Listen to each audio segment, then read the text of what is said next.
नमो भगवते वासुदेवाय। ओम अज्ञानतिमिरान्धस्य ज्ञानाञ्जनशलाकया चक्षुरुन्मीलितं येन तस्मै श्रीगुरवे नमः। श्रीचैतन्यमनोभीष्टं स्थापितं येन भूतले स्वयं रूपः कदा मह्यं ददाति स्वपदान्तिकम्। वन्देऽहं श्रीगुरो श्रीयुतपदकमलं श्रीगुरून् वैष्णवांश्च श्रीरूपं साग्रजातम् सहगणरघुनाथान्वितं तं सजीवं साद्वैतं सावधूतं परिजनसहितं कृष्णचैतन्यदेवं श्रीराधाकृष्णपादान् सहगणललिता श्रीविशाखान्वितांश्च। हे कृष्णकरुणा सिन्धो दीनबन्धो जगत्पते गोपेश गोपिका कान्तराधा कान्त नमोऽस्तु ते। तप्तकाञ्चन गौराङ्गी राधे वृन्दावनेश्वरी वृषभानुसुते देवी प्रणमामि हरिप्रिये। जय श्रीकृष्ण चैतन्य प्रभु नित्यानंद श्री अद्वैत गदाधर श्रीवासादि गौरभक्तवृन्द। हरे कृष्ण कृष्ण कृष्ण हरे हरे, हरे राम राम राम हरे हरे। नमः ओं विष्णुपादाय कृष्णप्रेष्ठाय भूतले श्रीमते भक्ति विकास स्वामी नामिने। नमः ओं विष्णुपादाय कृष्णप्रेष्ठाय भूतले श्रीमते भक्ति वेदांत स्वामिने नामिने। नमस्ते सारस्वती देवे गौरवाणी प्रचारिणे निर्विशेष शून्यवादी पाश्चात्य देशतारिणे। वाञ्छाकल्पतरुभ्यश्च कृपा सिन्धुभ्य एव च पतितानां पावनेभ्यो वैष्णवेभ्यो नमो नमः। हरे कृष्ण। శ్రీ విష్ణు సహస్రనామ స్తోత్ర పారాయణ కార్యక్రమానికి అందరికీ స్వాగతం. మనం ఉపోద్ఘాతం ముగించుకొని 14వ శ్లోకంలోకి వచ్చాం. 14వ శ్లోకంతో భీష్ముడు యుధిష్ఠిరునికి భగవంతుని యొక్క దివ్యనామాల గురించి వివరించడం మొదలుపెట్టాడు. అందులో మొదటి శ్లోకం నిన్న మనం ప్రారంభించాం. ఓం విశ్వం విష్ణుర్వషట్కారో భూత భవ్య భవత్ ప్రభు భూతకృద్భూత బృద్భావో భూతాత్మ భూత భావన. ఇది శ్లోకం. అందరూ కూడా సాధన చేయండి ఈ శ్లోకం. సరే, ఈరోజు మనం రెండవ నామం విష్ణు అనే దాని గురించి చర్చిద్దాం. నిన్నటి రోజున మనం విశ్వ అనేటువంటి నామాన్ని చర్చించాం. రెండవది విష్ణు. కాబట్టి మహాభారతంలో నమోదు చేయబడినట్లుగా భీష్మ పితామహుడు పలికిన విష్ణు సహస్రనామాల్లోని రెండవ నామం విష్ణు. అయితే భగవంతుని యొక్క నామాలు అంటే అత్యంత సాధారణంగా అందరికీ తెలియబడినటువంటి నామాల్లో విష్ణు అనేది ఒకటి, అలాగే నారాయణ అనేది ఒకటి. ఈ రెండు బాగా మనకి ఎక్కువ వాడుతూ ఉంటారు. అయితే కృష్ణ అనేది కూడా సాధారణమైనటువంటి నామమే. కానీ కృష్ణుడు ఆయన పూర్ణ పురుషోత్తమ భగవానుడు అయినప్పటికీ కూడా ఆయన అంటే దైనందిన కార్యకలాపాలు అంటే రోజువారీ కార్యకలాపాల్లో ఆయన సర్వోన్నతుడిగా వ్యవహరించడం అన్నమాట. అంటే వ్యవహరించడం అనేది సరైన పదం కాకపోవచ్చు.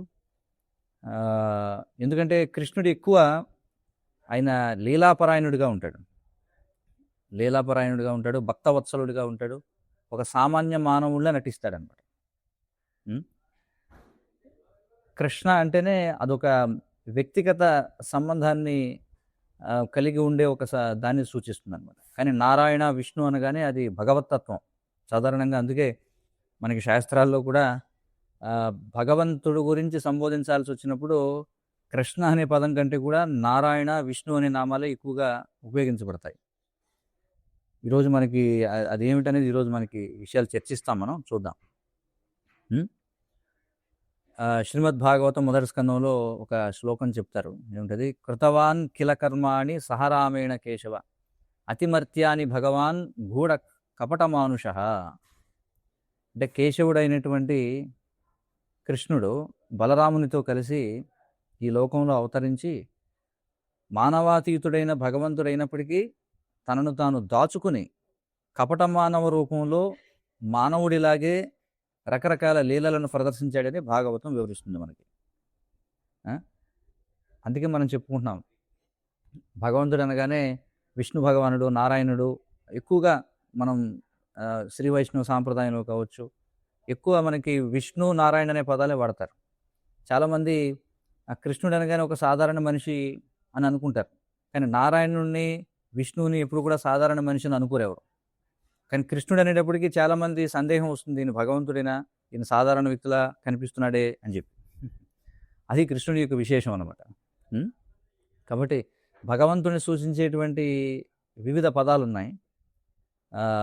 భగవానుడు అంటే షడైశ్వర్య సంపన్నుడు. ఆ 6 ఐశ్వర్యాలు ఏమిటో మనం ఎన్నోసార్లు చదువుతూ ఉంటాం, శ్రీల ప్రభుపాదుల ద్వారా గ్రంథాల్లో వింటూ ఉంటాం. ఈశ్వరుడు అంటే నియంత్రించేవాడు. ఈశ్వరుడు అనే పదాన్ని మరింత నొక్కి చెప్పాలనుకోండి, పరమేశ్వరుడు అంటాం. అంటే ఈశ్వరులను కూడా నియంత్రించేటువంటి వాడు, అంటే సర్వోన్నతమైనటువంటి నియంత. ప్రభు అంటే ఏమిటి? యజమాని. మనం ప్రభు అని సంబోధిస్తాం అందరినీ కూడా. కాబట్టి ఆయన అత్యున్నతమైనటువంటి ప్రభు అన్నమాట. అంటే ఇవన్నీ కూడా ఈశ్వర, భగవాన్, ప్రభు, ఇవన్నీ భగవంతుడు అనే పదాన్ని సూచించే వివిధ పదాలు ఇవన్నీ కూడా. ఇక విష్ణు, నారాయణ అనేటువంటివి భగవంతునికి ప్రత్యేకమైనటువంటి నామాలు. మనకి విష్ణు సహస్రనామాల్లో ఎన్నో నామాలు ఉన్నప్పటికీ ఈ 2 అత్యంత సాధారణ నామాలు.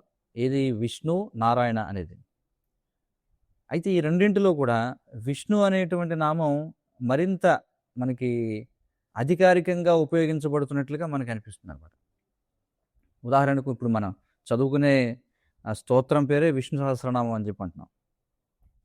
అంతేగాని కృష్ణ సహస్రనామం అనో లేదా నారాయణ సహస్రనామం అన్న, విష్ణు సహస్రనామం అన్నారు. ఎందుకంటే ఈ విష్ణు అనేది ఒక విధంగా చెప్పాలంటే అఫీషియల్ స్టేటస్ అనమాట మనకి. అందుకే చూడండి, సాధారణంగా విష్ణు తత్వం అని చెప్పి అంటాం, విష్ణు శక్తి అంటాం. ఇప్పుడు ఏదైనా ఒక మనకి తత్వాల గురించి చర్చించాల్సి వచ్చినప్పుడు జీవతత్వం అంటాం, శంభుతత్వం అంటాం, విష్ణుతత్వం అంటాం, నారాయణ తత్వం అనం, అలాగే కృష్ణతత్వం అనం, లేదా రామతత్వం అనం, విష్ణుతత్వం అంటాం. ఎందుకంటే విష్ణు అనేది అఫీషియల్ అధికారికమైనటువంటి నామం అనమాట. అలాగే విష్ణు శక్తి అంటాం. మనకి వేరే శాస్త్రాల్లో కూడా చెప్పడింది, విష్ణోస్తు 3 రూపాని అని చెప్పి అంటారు. అంటే విష్ణు యొక్క 3 రూపాలు అని చెప్పి చెప్తారనమాట. కాబట్టి సాధారణంగా ఎక్కడైనా సరే భగవంతుడిని సూచించాల్సి వచ్చినప్పుడు విష్ణు అనే పదాన్ని వాడతారు. మనం ఎప్పుడైతే మనకు ప్రియమైనటువంటి, పూజనీయమైనటువంటి భగవంతుణ్ణి వేడుకునే పద్ధతిలో మనం మాట్లాడామనుకోండి, అంటే మనం భగవంతుణ్ణి ప్రార్థించేటువంటి భావంలో మనం మాట్లాడినప్పుడు ఓం నమో నారాయణాయ అని అంటుంటాం. అంటే నారాయణ అనేటువంటి పదం అది కూడా సాధారణంగా ఉపయోగించబడుతుంది. ఎక్కువ విష్ణు అనే పదాన్ని వాడతాం, తర్వాత నారాయణ అనేటువంటి పదాన్ని వాడతాం. కాబట్టి ఈ విష్ణు అనేటువంటి నామం ఏదైతే ఉందో, మనం ఇక్కడ చెప్పుకుంటున్నట్లుగా ప్రతిదానికి కూడా అందుకే విష్ణు, విష్ణుతత్వం, అలాగే వైష్ణవులం అని చెప్పి అంటాం మనం. అంటే చూడండి ఎంత అఫీషియల్గా ఈ పదాన్ని వాడుతున్నారు, వైష్ణవులు అని చెప్పి అంటాం. లేదా అంటే సంస్కృతంలో దాన్ని ఎలా తయారు చేయాలో తెలియదు నాకు కూడా పదాన్ని. నారాయణులను అన్నారు కదా మనల్ని, మీరు ఎవరయ్యా అంటే వైష్ణవులు అని చెప్పి అంటారు. లేదా మనమేమి క్రైష్ణవులం అని చెప్పి అన్నాం కదా, మనమేమి వైష్ణవులం అని చెప్పి అంటాం అనమాట. అందుకే ఈ విష్ణు అనేది మనం ఇవన్నీ గమనిస్తే చూడండి, విష్ణు సహస్రనామం అంటాం, విష్ణు యొక్క దశావతారాలు అని చెప్పి అంటాం. కాబట్టి విష్ణు అనేది కొంచెం ఎక్కువ అధికారిక నామంగా మనకు కనిపిస్తుంది అనమాట. అలాగే విష్ణు సహస్రనామం అని చెప్పి అంటున్నాం. ఈ విష్ణు సహస్రనామంలో ఇవ్వబడిన మొదటి నామం విశ్వ. దీనికి సాధారణంగా విశ్వం అని లేదా ఉనికిలో ఉన్న సమస్తము అని అర్థం చేసుకుంటారు. అంటే విశ్వము అంటే మొత్తం ఏదైతే ఉనికిలో ఉందో అదంతా విశ్వం అనే నామానికి వస్తుంది అనమాట. అయితే ఈ విశ్వం అనేటువంటి నామాన్ని ప్రత్యేకంగా విష్ణువుకి అన్వయిస్తూ అంటే సమస్తంలోకి ప్రవేశించేవాడు అని నిర్వచించవచ్చు అనమాట. కాబట్టి ఈ పదానికి అర్థం ఏమిటి అసలు? విష్ణు అంటే సమస్తములోకి ప్రవేశించేవాడు అని అర్థం. విశ్వము అంటే సమస్తముగా వ్యాపించి ఉన్నవాడు. అంటే ఏదైతే ఉనికిలో ఉందో అది విశ్వం, అది మొదటి నామం. రెండవది ఆ విశ్వముగా ఎలా అయింది అంటే విష్ణువు ప్రవేశించడం వల్ల అది విష్ణువు అయింది, అది విశ్వమైంది. కాబట్టి విష్ణువు అంటే సమస్తంలోకి ప్రవేశించేవాడు అని నిర్వచనం చెప్పుకోవచ్చు అన్నమాట. మనకి ప్రవిశంతి అనేటువంటి పదం ఉన్నట్లుగానే విష్ణు అనే పదం కూడా ఉందన్నమాట. కాబట్టి ప్రవేశించడం అని అంటాం కదా, మనం సంస్కృత పదం, అది కూడా మనం తెలుగులో కూడా వాడుతుంటాం, ప్రవేశించాడు అని చెప్పి అంటాం. ఇది సంస్కృత పదం. కాబట్టి ప్రవేశించడం అనే పదానికి ఏదైతే అర్థం ఉందో విష్ణు అంటే కూడా అదే అర్థం. విష్ణు అంటే ప్రవేశించినవాడు, ఎందులోకి? విశ్వంలోకి ప్రవేశించినవాడు. కాబట్టి విష్ణు అంటే ఆయన సర్వత్రా వ్యాపించి ఉన్నవాడు అని కూడా అర్థం వస్తుంది, ఎందుకంటే ఆయన సర్వత్రా ప్రవేశించాడు కదా.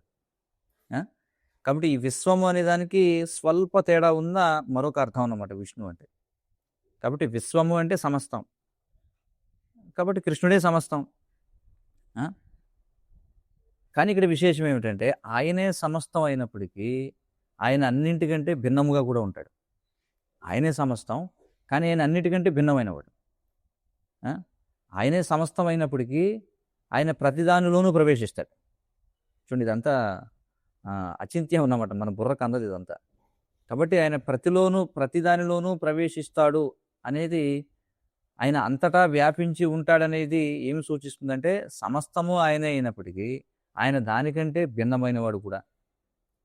అంతా ఆయన అయితే మళ్ళీ ఆయన ఇందులోకి ఎలా ప్రవేశించగలడు అంటే దాని అర్థం ఏమిటి? అంతా ఆయనే, కానీ అంతా ఆయన కూడా కాదు. అంతా ఆయనే ఉంటాడు, కానీ భిన్నంగా కూడా ఉంటాడు. ఆయన ప్రతిదానిలోనూ ప్రవేశిస్తాడు, అంతటా వ్యాపిస్తాడు, కాబట్టి ఆయన భిన్నమైనవాడు. అంటే ఈ విధంగా చూస్తే ఆయనే సమస్తం, ఎందుకంటే ఆయనకు దూరంగా ఏది లేదు. భగవద్గీతలో అర్జునుడు కృష్ణుని ప్రార్థిస్తూ ఏమంటాడంటే సర్వం సమాప్నోషి తతోసి సర్వ అని చెప్పంటాడు. అంటే నీవు అంతటా వ్యాపించి ఉన్నావు, అందువల్ల నీవే సమస్తానివి అని చెబుతాడు. అంటే విష్ణువుకి అన్యముగా ఏది లేదు, విష్ణువే సమస్తం. ఆయన ప్రతిదానిలోనూ ప్రవేశిస్తాడు, అంతటా వ్యాపిస్తాడు. అయినప్పటికీ ఆయన అన్నిటికంటే భిన్నంగా కూడా ఉంటాడు. ఇది విశేషం, మనం అర్థం చేసుకోవాల్సి. విష్ణువు అంటే అంతటా వ్యాపించి ఉండేవాడు అనే ఈ నామానికి వాసుదేవ అనే నామానికి కూడా అదే అర్థం వస్తుంది అనమాట. వాసుదేవ అంటూ కూడా అదే అర్థం, సర్వత్రా వసించేవాడు అని అర్థం. అంటే సర్వత్రా వ్యాపించి ఉన్నవాడు. వాసుదేవ అన్న అదే అర్థం వస్తుంది, విష్ణు అన్న వాసుదేవ అన్న అదే అర్థం వస్తుంది. కాబట్టి వాసుదేవ అంటే ప్రతి చోట ఉండేవాడు లేదా ప్రతి చోట నివసించేవాడు అని అర్థం. కాబట్టి ఇది నేరుగా అనుసంధానించబడింది అనమాట దీనికి. అంటే విష్ణు అంటే వాసుదేవ, వాసుదేవ అంటే కృష్ణుడు. మళ్ళీ ఆ వాసుదేవుడు ఎవరు? అంతటా వసించినటువంటి ఆ వాసుదేవుడు వసుదేవుని పుత్రునిగా వచ్చాడు. కాబట్టి ఈ విధంగా ఒకదానితో ఒకటి ముడిపడి ఉన్నాయన్నమాట. ఆయనే సమస్తం, అందువల్ల అన్ని నామాలు విష్ణువునే సూచిస్తాయి, అంతే కదా. ఇప్పుడు సమస్తము విష్ణు అని అన్నప్పుడు అప్పుడు ప్రతి శబ్దము విష్ణువునే కదా సూచిస్తుంది. అంటే కృష్ణునితో సంబంధం లేకుండా అర్థం చేసుకోగలిగిన నామం కానీ పదం కానీ ఇది లేదన్నమాట. ప్రతి పదాన్ని కూడా కృష్ణ సంబంధంగా మనం వివరించవచ్చు, ఎందుకంటే ప్రతి పదము కూడా కృష్ణుడే ఒక విధంగా చూస్తే. దీనికి ఉదాహరణ శ్రీమద్ భాగవతంలో రకరకాల రాక్షసులు ఏం చేస్తారంటే కృష్ణుడిని దూషించడం మనం చూస్తాం. కానీ వైష్ణవాచార్యులు ఏం చేస్తారంటే, ముఖ్యంగా విశ్వనాథ చక్రవర్తి ఠాకూర్లు వారు, ఈ రాక్షసులు కృష్ణుణ్ణి దూషించడానికి ఉపయోగించిన పదాలను వివరిస్తూ వారు కృష్ణుణ్ణి అంటే వాస్తవంగా వాళ్ళు కృష్ణుణ్ణి స్తుతించాలని ఆ పదాలు వాడినప్పటికీ, అంటే వాళ్ళు దూషించాలని వాడినప్పటికీ ఆ పదాలన్నింటినీ కృష్ణుణ్ణి కీర్తించే విధంగా మనం అర్థం చేసుకోవచ్చని వైష్ణవాచార్యులు నిరూపించారన్నమాట. ఇప్పుడు ఎవరైతే భాగవతం చదివి ఉంటారో వాళ్ళకి అర్థమవుతుంది. అనేక చోట్ల ఎక్కడెక్కడైతే ఈ అసురులు కావచ్చు, రకరకాల వ్యక్తులు కావచ్చు కృష్ణుడిని దూషించినప్పుడు ఆచార్యులు ఏం చేస్తారంటే అది తిట్టైనా సరే దాన్ని పొగడతగా మార్చేస్తారు. కాబట్టి విశ్వనాథ చక్రవర్తి ఠాకూర్ వారు ఏమంటారంటే, వారు కృష్ణుడిని నిందించాలనే ఉద్దేశంతోనే ఆ పదాలను పలికారు. ఆ? ఆ ఆ రాక్షసులు ఆ పదాలు పలికినప్పుడు అలాగే అర్థం చేసుకున్నారు వాళ్ళు కూడా. ఆ? రాక్షస ప్రవృత్తి కలిగినటువంటి ఇతరులు కూడా అలాగే అర్థం చేసుకున్నారు. ఆ? అయితే బహుశా రాక్షస ప్రవృత్తి లేని మరికొందరు కూడా అలానే గ్రహించి ఉండొచ్చు. మనం కూడా సాధారణంగా విశ్వనాథ చక్రవర్తి ఠాకూర్ వారి భాష్యం చెప్పకపోతే పలానా చోటన పలానా వాడు కృష్ణుని ఇలా దూషించాడంటే ఆ పదాన్ని ఆ పదంగానే అర్థం చేసుకుంటాము. కానీ సరస్వతీదేవి ఈ ఆచార్యుల యొక్క బుద్ధిలోకి ప్రవేశించి వారు కృష్ణుడిని నిందించడం ఇష్టం లేక, అంటే ఈ రాక్షసులు కృష్ణుడిని నిందించడం ఇష్టం లేక, లేదా ఆచార్యులు కృష్ణుడిని నిందించడం ఇష్టం లేక, కృష్ణుడిని స్తుతించే విధంగా కూడా అర్థం చేసుకోలేలాగా పదాలను వారి ద్వారా పలికించింది అన్నమాట. కృష్ణుడిని స్తుతించే విధంగా కూడా అర్థం చేసుకోగలిగే పదాలను ఆచార్యుల నోటి ద్వారా పలికించింది. ఉదాహరణకి మనం చూడొచ్చు, అంటే బహుశా శిశుపాలుడే అయి ఉండొచ్చు. కృష్ణుడిని పురుషాధమ అని చెప్పి పిలుస్తాడనమాట. శిశుపాలుడు మరి ఇంకెవరో మొత్తానికి పురుషాధమ అని చెప్పి అంటాడు. మరి దీని అర్థం ఏమిటంటే పురుష అంటే వ్యక్తి అని అర్థం, అధమ అంటే ఏమిటి, అధముడు లేదా అందరికంటే నీచమైన వాడు, అంటే మనుషులందరిలోకి అత్యంత నీచమైన వాడు అని అర్థం పురుషాధమ అంటే. కానీ విశ్వనాథ చక్రవర్తి ఠాకూర్ల వారు దీన్ని విశ్లేషిస్తూ ఆయన ఏం చేశారంటే ఆ పదానికి ఇతరులందరినీ లొంగిపోయేలా చేసేవాడు అని అర్థం చెప్పారు దాన్ని. అంటే అధమ అనే పదానికి ఇక్కడ ఏం చెప్పారంటే తొక్కేసేవాడు అని చెప్పి. పురుషాధమ అంటే అర్థం ఏంటంటే ఇతరులందరినీ కిందకి వెళ్ళేలా చేసేవాడు అని అర్థాన్ని ఇచ్చారు. అంటే అందరికంటే పైన ఉండేవాడు అని కూడా అర్థం వస్తుందని చెప్పారు. కాబట్టి పురుషాధముడు అంటే అందరికంటే పైన ఉన్నవాడు అని కూడా అర్థం వస్తుంది. కాబట్టి పురుషాధం అనే పదాన్ని పురుషోత్తమ అని కూడా అర్థం చేసుకోవచ్చు అన్నమాట. కాబట్టి విష్ణు అనే నామానికి మనకి వ్యుత్పత్తి అర్థం లేదా నిరుక్తి, అంటే మనం చెప్పుకున్నాం కదా, ఎటిమాలజీ అనేది ఒకటి ఉంది. ఎటిమాలజీ అంటే అసలు పదాలు ఎలా పుడుతున్నాయి, ఎలా ఏర్పడుతున్నాయి అనేది ఒక శాస్త్రం ఉందన్నమాట. ఎటిమాలజీ అంటారు దాన్ని. సంస్కృతంలో వ్యుత్పత్తి శాస్త్రము లేదా నిరుక్తి అని చెప్పి అంటారు. అందులో వివేశభూతాని చరాచరాణి అంటే చర అచర సమస్త జీవులలోకి ప్రవేశించేవాడు అని అర్థం విష్ణు అంటే. అంటే కదిలేవి కదలనివి అయిన సమస్త జీవులలోకి ప్రవేశించేవాడు అని అర్థం వస్తుంది అనమాట విష్ణు అంటే. కాబట్టి మనం ఇంతకుముందు చెప్పుకున్నట్టుగా విష్ణోస్తు త్రీని రూపాణి, మరి విష్ణువుకి 3 రూపాలు ఉన్నాయి. ఈ 3 రూపాల ద్వారానే ఆయన ఈ విశ్వమంతటా వ్యాపించి దీనిని నియంత్రిస్తూ ఉంటాడు. ఏమిటవి? మొదటి రూపం మహావిష్ణువు లేదా కారణోదక సాయి విష్ణువు అని చెప్పంటాం.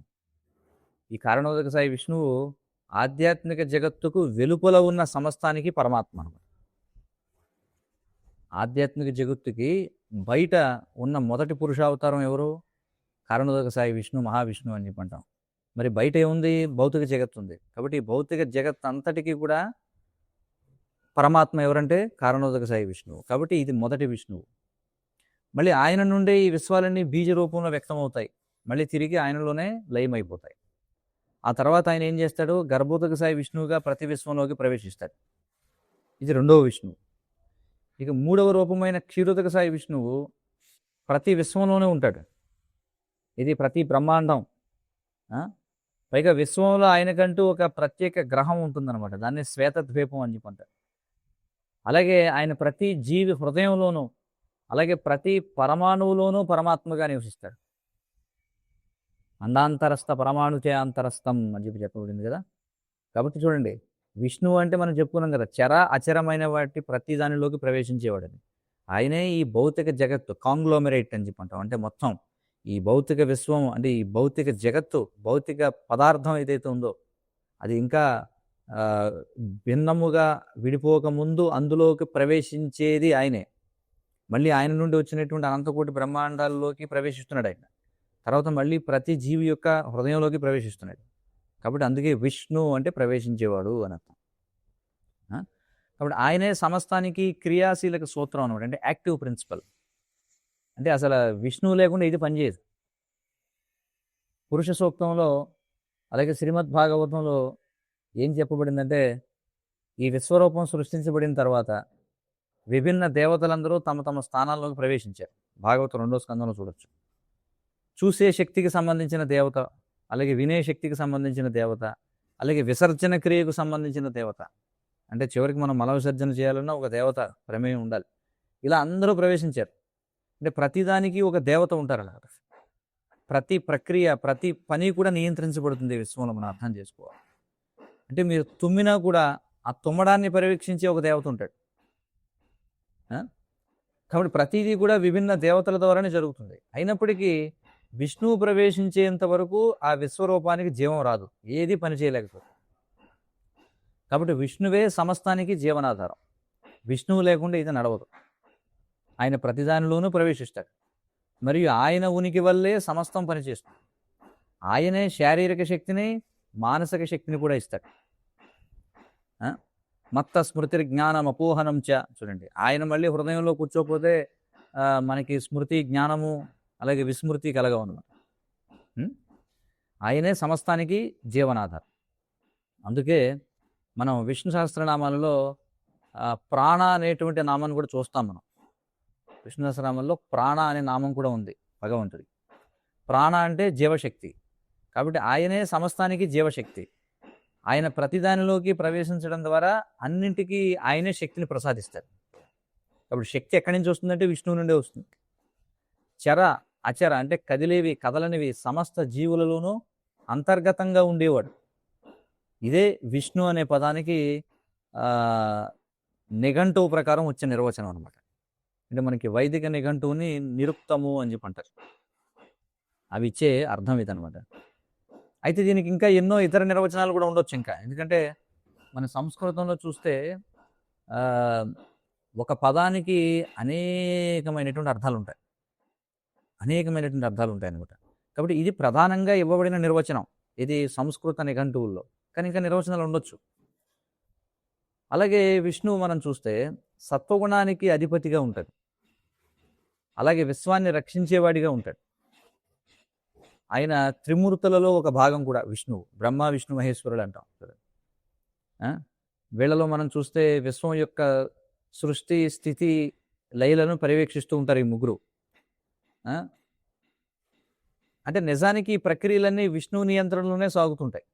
అంటే చూడడానికి బ్రహ్మదేవుడు సృష్టించినట్టు, శివుడు లయం చేస్తున్నట్టు, విష్ణువు పోషిస్తున్నట్టుగా కనిపించినా వాస్తవానికి సృష్టి, స్థితి, లయలు ఇవన్నీ విష్ణు నియంత్రణలోనే సాగుతుంటాయి. కేవలం కొన్ని ఇతర పనులు ఇతరులకు అప్పగించబడతాయి అన్నమాట. ఇది ఎలాగంటే ఇప్పుడు మనం అవుట్ సోర్సింగ్ చేస్తాం చూడండి, లేకపోతే డెలిగేట్ చేస్తాం, అలా చెప్పుకోవచ్చు మనం. ఇప్పుడు కంపెనీలో మేనేజర్ ఉంటాడు. మేనేజర్ ఏం చేస్తాడు, కొన్ని పనులని ఇతరులకు ఇస్తాడు, లేదా ఎవరైనా కొంచెం రెస్పాన్సిబుల్గా ఉండే సబ్ మేనేజర్లకు అప్పగిస్తాడు. కానీ చివరికి ఆ బాధ్యత అంతా కూడా ఆ మేనేజర్ కానీ లేదా CEO పైన ఉంటుంది అంతా. అలాగే అంతిమ బాధ్యత ఎల్లప్పుడూ విష్ణువుదే ఉంటుంది. ఇప్పుడు విష్ణువుదే అంతిమ బాధ్యత. మరి అందుకే ఖచ్చితంగా విష్ణువు ఎప్పుడు కూడా బాధ్యతారాహిత్యంగా ఉండడు అనమాట. అంటే ఇష్టానుసారంగా వ్యవహరించాడు ఎప్పుడు, ఎందుకంటే అంత బాధ్యతగా ఉంటాడు. ఇంకా చూడండి,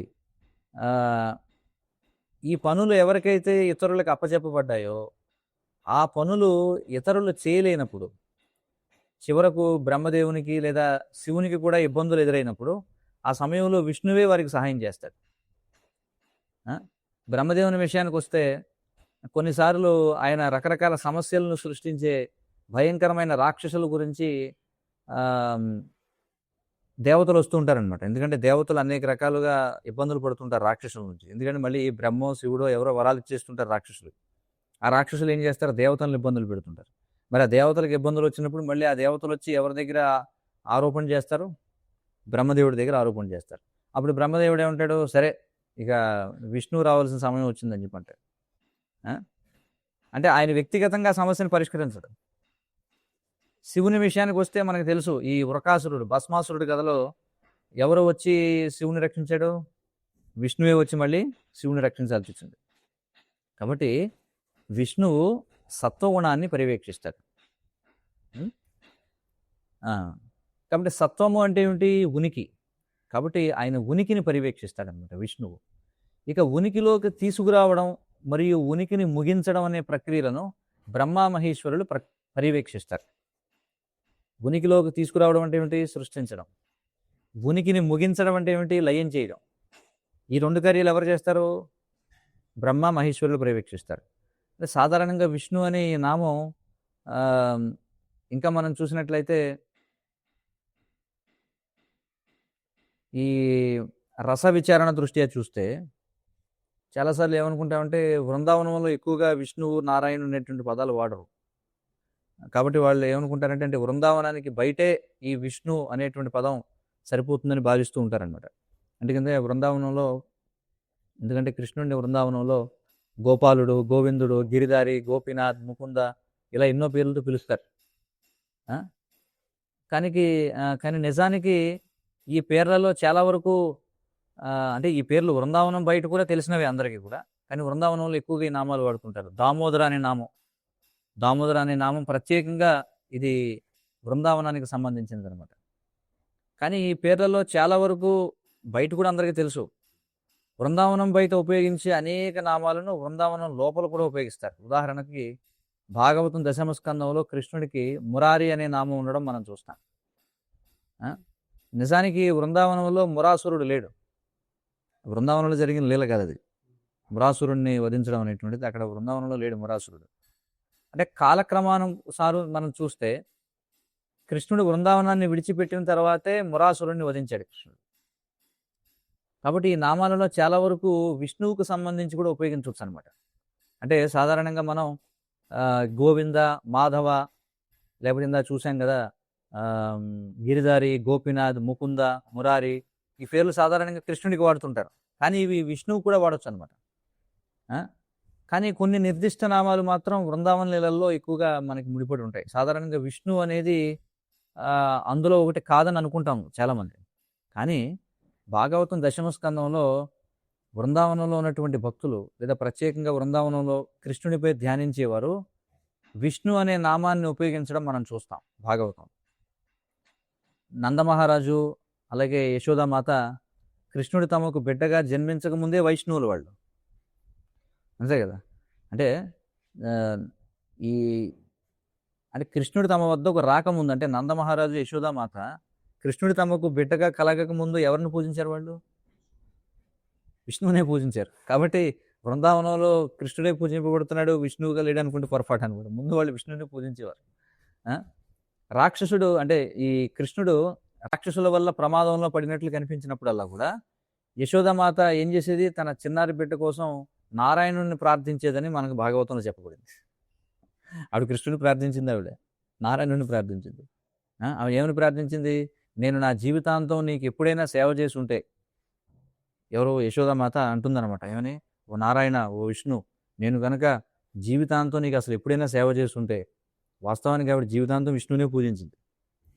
ప్రతిరోజు కూడా నంద యశోదలు ఎవరిని పూజించేవారు? ఇంట్లో నారాయణుడిని పూజించేవారు, విష్ణువుని పూజించేవారు. కాబట్టి ఏమని అడిగేదంటే, నేను జీవితాంతం నీకు ఎప్పుడైనా సేవ చేస్తుంటే దయచేసి నా బిడ్డను రక్షించని అడిగేది. ఎవరిని? విష్ణువుని వేడుకునేది, కృష్ణుని రక్షించమని. రాక్షసుల నుండి కృష్ణుడు అద్భుతంగా రక్షించబడడాన్ని ఆమె ఎప్పుడు కూడా నారాయణుని కరుణగానే భావించేది అనమాట. ఎవరు రాక్షసుడు రావడం, కృష్ణుడు చంపేయడం. కానీ వాళ్ళు ఏమనుకుంటారు? కృష్ణుడు చంపేయడం అనుకోరు కదా.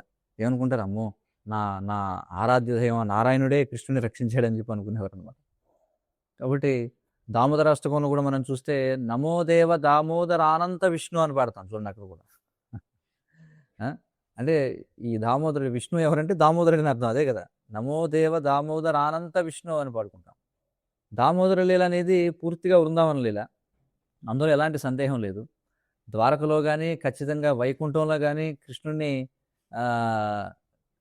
కట్టేయడం, కృష్ణుడిని శిక్షించడానికి కర్ర పట్టుకుని ఆయన వెనకాల పరిగెత్తడం అలాంటివి ఉంటాయా? ఇక్కడ బృందావన లీలలో ఉంటాయా? ఉండవు. అంటే బృందావన లీలలో ఉంటాయి, ఎక్కడ ఉండవు అంటే ద్వారకా లీలలో, వైకుంఠ లీలలో ఉండవు. ఎందుకంటే ద్వారకలో, వైకుంఠంలో ఆయన చాలా అధికారిక రూపంలో ఉంటాడనమాట. కాబట్టి కృష్ణుడిని వెనకాల పరిగెత్తడం, లేకపోతే కృష్ణుడిని కట్టేయడం ఇవన్నీ బృందావనంలో జరిగే లీలలే కానీ ద్వారకలో, వైకుంఠంలో జరిగే లీలలు కాదు. కానీ కృష్ణుని యొక్క దామోదర లీలపై ధ్యానిస్తూ సత్యవ్రత ముని ఏమంటాడంటే, నమోదేవ దామోదర అనంత విష్ణు అని చెప్పి అంటాడు. కాబట్టి పూర్ణ పురుషోత్తమ భగవానుడైనటువంటి కృష్ణుడు తన భక్తుడికి ఎంతగా లోబడి ఉంటాడంటే, ఆయన తన భక్తుడి చేత కట్టబడడానికి కూడా అంగీకరిస్తాడు.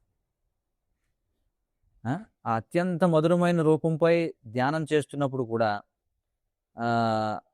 అంటే చూడండి, ఇది ఇప్పుడు ఈ దామోదర రూపం అనేది కృష్ణుడు చేసినటువంటి లీల. అయితే ఆ దామోదర లీలపై ధ్యానిస్తున్నప్పుడు కూడా ఈ దామోదరుడు విష్ణువే అనేటువంటి జ్ఞానం ఖచ్చితంగా ఉంటుంది. అంటే ఎవరెవరైతే దామోదరుని మనం దామోదర మాసంలో మనం దామోదరుని యొక్క రూపాన్ని మనం ధ్యానిస్తాం. కానీ దామోదర రూపాన్ని ధ్యానించినా మనకి అంతర్గతంగా తెలుసు అది ఎవరు, అది విష్ణువు అనే విషయం మనకు తెలుసు. అంటే ఈ భగవత్ స్వరూప జ్ఞానం అనేది ఉంటుందన్నమాట. కానీ అదే సమయంలో అది ఆ లీల మధ్య, అంటే ఆ లీల యొక్క మాధుర్యంలో ఒక భాగం అది. ఇప్పుడు తల్లి తన బిడ్డ తప్పు చేసినప్పుడు శిక్షించడం అనేది సాధారణ విషయమే కదా, అదేం అసాధారణ విషయం కాదు కదా. ఇప్పుడు సాధారణంగా అంటే సాధారణ శిక్షల పరిధిని దాటి మరీ ఘోరంగా ఏదైనా తప్పు చేస్తే తప్ప ఒక దెబ్బ కొట్టడం లేదా కర్ర పట్టుకుని వెనకాల పడడం అనేది ఇదేమీ పేపర్లో వచ్చే విషయం కాదు కదా. న్యూస్ పేపర్లో వేస్తారా పలానా తల్లి పిల్లవాడిని కొట్టింది లేకపోతే వెనకాల పరిగెత్తుకుంటూ వెంటపడింది అని చెప్పి. అయితే ఈ రోజుల్లో అది తప్పుగా పరిగణించబడవచ్చేమో, కాలం మారిపోయింది కదా. ఈ రోజుల్లో అది కూడా వార్తగా వేస్తారేమో. చూడండి పలానా చోటన తల్లి వాళ్ళ అబ్బాయిని కొట్టింది లేకపోతే లెంపగా ఇచ్చింది అని చెప్పి అదేమీ వార్తల్లో వేసే విషయం కాదు. అంటే ప్రస్తుత కాలం వరకు కూడా మానవ సమాజంలో తల్లి కనీసం కొడతానని బెదిరించడం కానీ లేదా తప్పు చేసినప్పుడు బిడ్డను నిజంగానే దెబ్బ కొట్టడం కానీ సాధారణ విషయం అది కదా. మరి ఇక్కడ చూస్తే కృష్ణుడు ఎంతో అల్లరి చేస్తూ ఉండేవాడు, ఖచ్చితంగా ఎంతో అల్లరి చేస్తూ ఉండేవాడు. ఆయన చాలా అల్లరి పిల్లవాడు కదా. తల్లులు కొన్నిసార్లు ఆరోపిస్తూ ఉంటారు, ఓ నా బిడ్డ చాలా అల్లరి చేస్తున్నాడు, మరీ అల్లరి ఎక్కువైపోయింది అని చెప్పి. యశోదామాత కృష్ణుడు వెన్న దొంగలిస్తున్నాడని ఆయన కోసం ప్రత్యేకమైన ఆవులను పెంచి వాటికి ప్రత్యేకమైన గడ్డిని మేపి ఆ పాలను ప్రత్యేకంగా కృష్ణుడి కోసమే ఉంచి దానిని పెరుగుగా మార్చి అంత శ్రమ పడుతుంటే మీరు ఊహించండి, కృష్ణుడు ఏం చేసేవాడు, వచ్చి ఆ కొండను పగలగొట్టేసేవాడు. అంటే సారం ఏమిటి, వెన్న, దాని నవనీతము అని చెప్పి అంటాం. ఎందుకని చూడండి, కృష్ణుడు వెన్న దొంగలించడం అంటే కృష్ణుడు వెన్న దొంగలించడం ద్వారా ఆ వెన్న తయారు చేయడానికి దాని వెనక ఎంతో ప్రక్రియ ఉంటుంది. ఆ శ్రమ అంతటినీ కూడా ఆయన దోచుకునేవాడు అనమాట. అందుకే ఇది విశేషం, నవనీత చోరుడు అని చెప్పి అంటాం కృష్ణుడిని. ఎందుకంటే ఎందుకని వెన్న దొంగతనం అంత ముఖ్యంగా చెప్పబడుతుందంటే ఈ రోజుల్లో దానికి ఎవరికి అర్థం కాదు. ఏమిటంటే కృష్ణుని వెన్న దొంగ కింద అంతా చూపిస్తారు, అది పెద్ద విషయం ఏమిటి వెన్న దొంగతనం చేయడం. ఎందుకంటే ఈ రోజుల్లో అందరూ మార్కెట్లు కొనుక్కుంటారు కదా. ఈ రోజుల్లో వెన్న వాడేవాడు ఎవడున్నాడు అసలు, ఈ రోజుల్లో వెన్న ఎవడో వాడడు. ఒకవేళ అవసరమైన ఏం చేస్తారు, బటర్ తెచ్చుకుంటారు. ఏంటది మన విజయ డైరీ లేకపోతే రకరకాల ఏవో హెరిటేజ్ డైరీయో లేకపోతే ఇంకేవో కంపెనీలు ఉన్నాయి, వెళ్ళి వెన్న తెచ్చుకుంటారు. కానీ నిజంగా వెన్న తెలిసిన వాడే కృష్ణుని యొక్క వెన్న దొంగతనం అనే లీలను హర్షించగలరు. ఎందుకంటే ఈ రోజుల్లో ఎవరికి వెన్న ఎలా తయారు చేస్తారో తెలియదు. వెన్న తయారు చేయాలంటే ఏం చేయాలి, ముందు దాన్ని పెరుగుని చిలకాలి. పెరుగు చిలకాలంటే ముందు పాలను పెరుగుగా మార్చాలి. ఈ రోజుల్లో పాలను పెరుగుగా మార్చేవాడు ఎవడు, ప్రతి ఒడు బయటకు వెళ్ళి పెరుగు ప్యాకెట్ కొనుక్కునేవాడే, చివరికి భక్తులతో సహా. దాన్ని పెరుగుగా మార్చాలి. పెరుగుగా మార్చాలంటే ఆ పాలను చక్కగా మరగబెట్టాలి. మరి పాలు కావాలంటే ఎలాగా, మళ్ళీ ఈ రోజుల్లో బయటికి వెళ్ళి కొనేసుకుంటారు. కానీ పాలు కావాలంటే పూర్వం ఏం చేసేవారు, ఆవులు మేపేవారు. మరి ఆవులు ఉంటే వాటిని బయటికి తీసుకెళ్ళాలి. చూడండి ఎంత శ్రమ ఉంది ఇదంతా. యశోదామాత ఏం చేసిందంటే అందరూ వచ్చి ప్రతిరోజు ఆరోపిస్తున్నారు, ఏమిటి మా ఇంట్లోకి వచ్చి వెన దొంగతనం చేసాడు. ఎందుకంటే వాళ్ళకి అది పెద్ద ఇదన్నమాట. ఎందుకంటే వాళ్ళ ఆస్తి అది. ఈ గోప గణం ఎవరైతే ఉన్నారో, ఈ వృందావన వాసులు ఎవరైతే ఉన్నారో వాళ్ళకి నెయ్యి వెన్న అనేది వాళ్ళ ఆస్తి అనమాట అది. ఎందుకంటే అంత కష్టం ఉంటుంది దాని వెనకాల. కానీ అంత కష్టపడి వాళ్ళు వెన్న చేసి తయారు చేసి అందరికీ అందకుండా పెడితే ఈయన వచ్చి వెన్న కొట్టేసేవాడు. అంటే ఈ రోజుల్లో ఉన్న వాళ్ళు దీన్ని హర్షించలేరు అనమాట. ఎందుకంటే వాళ్ళకి ఎప్పుడైనా చేస్తే తెలుస్తుంది. ఎప్పుడైనా ఇంట్లో ఆవులు మేపి ఆవులను జాగ్రత్తగా చూసుకుని, ఎందుకంటే అది సాధారణ విషయం ఆవులను పోషించడం అంటే. ఆవులను పోషించి వాటికి పాలన తీసి వాటిని జాగ్రత్తగా మళ్ళీ పెరుగుగా మార్చి మరి యశోదామాత ఏం చేస్తుంది, ఇలా అందరి ఇళ్ళకి వెళ్ళి వెన్న దొంగతనం చేస్తున్నాడని చెప్పి ఇదేదో మొత్తానికి అంటే నా ఇంట్లో ఉన్న వెన్న రుచికరంగా లేదు, బయట వాళ్ళు చేస్తున్న వెన్న రుచికరంగా ఉందేమో అని చెప్పి ఆయన ఏం చేశాడు, ఆ, ఆ, యశోదామాత ఏం చేసింది, ప్రత్యేకించి ఒక విధమైనటువంటి ఆమ్, పద్మగంధ అనేటువంటి ఒక జాతి ఆవులను తీసుకొచ్చి అవి ఆ పాలు పద్మము వలె సుగంధం వస్తాయి కదా. అంత శ్రద్ధగా చేస్తే కృష్ణుడు ఏం చేసేవాడు, పగలగొట్టేసేవాడు చూడండి. మరి అలా విసిగిపోయినప్పుడు తల్లులు ఏమంటారు చెప్పండి, వాళ్ళు విసిగిపోతారు కదా. ఆ? ఇది మరీ ఎక్కువైపోతుందని చెప్పి అంటాం. అంటే దాని అర్థం తమ పిల్లలపై ప్రేమ లేదని కాదు. ఆ? కానీ పిల్లలు ఒక్కోసారి పూర్తి అహేతుకంగా అసలు అర్థం లేని విధంగా ప్రవర్తిస్తుంటారు మీరు చూడండి. పిల్లలు అంతేనే అంతే కదా, వారి క్రమశిక్షణ నేర్పించాలి, లేకపోతే వారి జీవితాంతం అలాగే ఉండిపోతారు. అంతే వాళ్ళు క్రమశిక్షణ తీసుకురాకపోతే ఏమవుతుంది, జీవితాంతం అలాగే ఉండిపోతారు వాళ్ళు. ప్రస్తుత ఆధునిక కాలంలో చూడండి, మనం చిన్నప్పుడు క్రమశిక్షణ నేర్పకపోతే పెద్దవాళ్ళు అయినప్పటికీ కూడా కొందరు వ్యక్తుల్లో మనం అల్లర చిల్లర చేష్టలు చూడొచ్చు అనమాట. అంటే వయసు పెరుగుతుంది కానీ వాడికి ఇంకా బుద్ధి రాదనమాట. మనం ముఖ్యంగా చూస్తుంటాం ఈ రోజుల్లో పోస్టర్లు చూస్తుంటాం, రోడ్ల మీద పోస్టర్లు వేసుకుంటారు. అంటే ప్రజలకు ఏదన్నా రాజకీయ పదవి వచ్చిందనుకోండి, ప్రతి వీధి మూలలోనూ పోస్టర్లు వేయించుకుంటారు అనమాట. అంటే వారికి ఎంత అహంకారం ఉంటే వారు పెంకితనం ఉన్న చిన్నపిల్లల్లాగా ప్రతి చోటన నా పోస్టరే ఉండాలనుకుంటారు చూడండి. అంటే అందరూ నన్నే చూడాలి. ఇంకా ఏం చేస్తుంటారు మనం చూస్తుంటాం, పక్కన కొన్ని సింహాల బొమ్మలు కూడా వేయించుకుంటారు. జలగండి చూడండి, పిల్లలు సింహం బొమ్మలు పులి బొమ్మలు పెట్టుకుంటారు కదా. అయితే అదంతా కేవలం పోస్టర్లు మాత్రమే. నిజంగా సింహం దగ్గరికి వస్తే వాళ్ళకి ధైర్యం ఉండదు, పారిపోతారు వెంటనే. కానీ పోస్టర్లో మాత్రం ఏం చేస్తారు, పాదాల దగ్గర సింహాలు ఉన్నట్టుగా వేయించుకుంటారు చూడండి. కాబట్టి ఒక తల్లి బిడ్డను మందలించడంలో ఎలాంటి వింత లేదు. కానీ ఇక్కడ విశేషం చూడండి, ఒక ఒక ఒక తల్లి బిడ్డను మందలించింది, అదేమన్నా పెద్ద వార్తల్లో వేసే విషయం కాదు.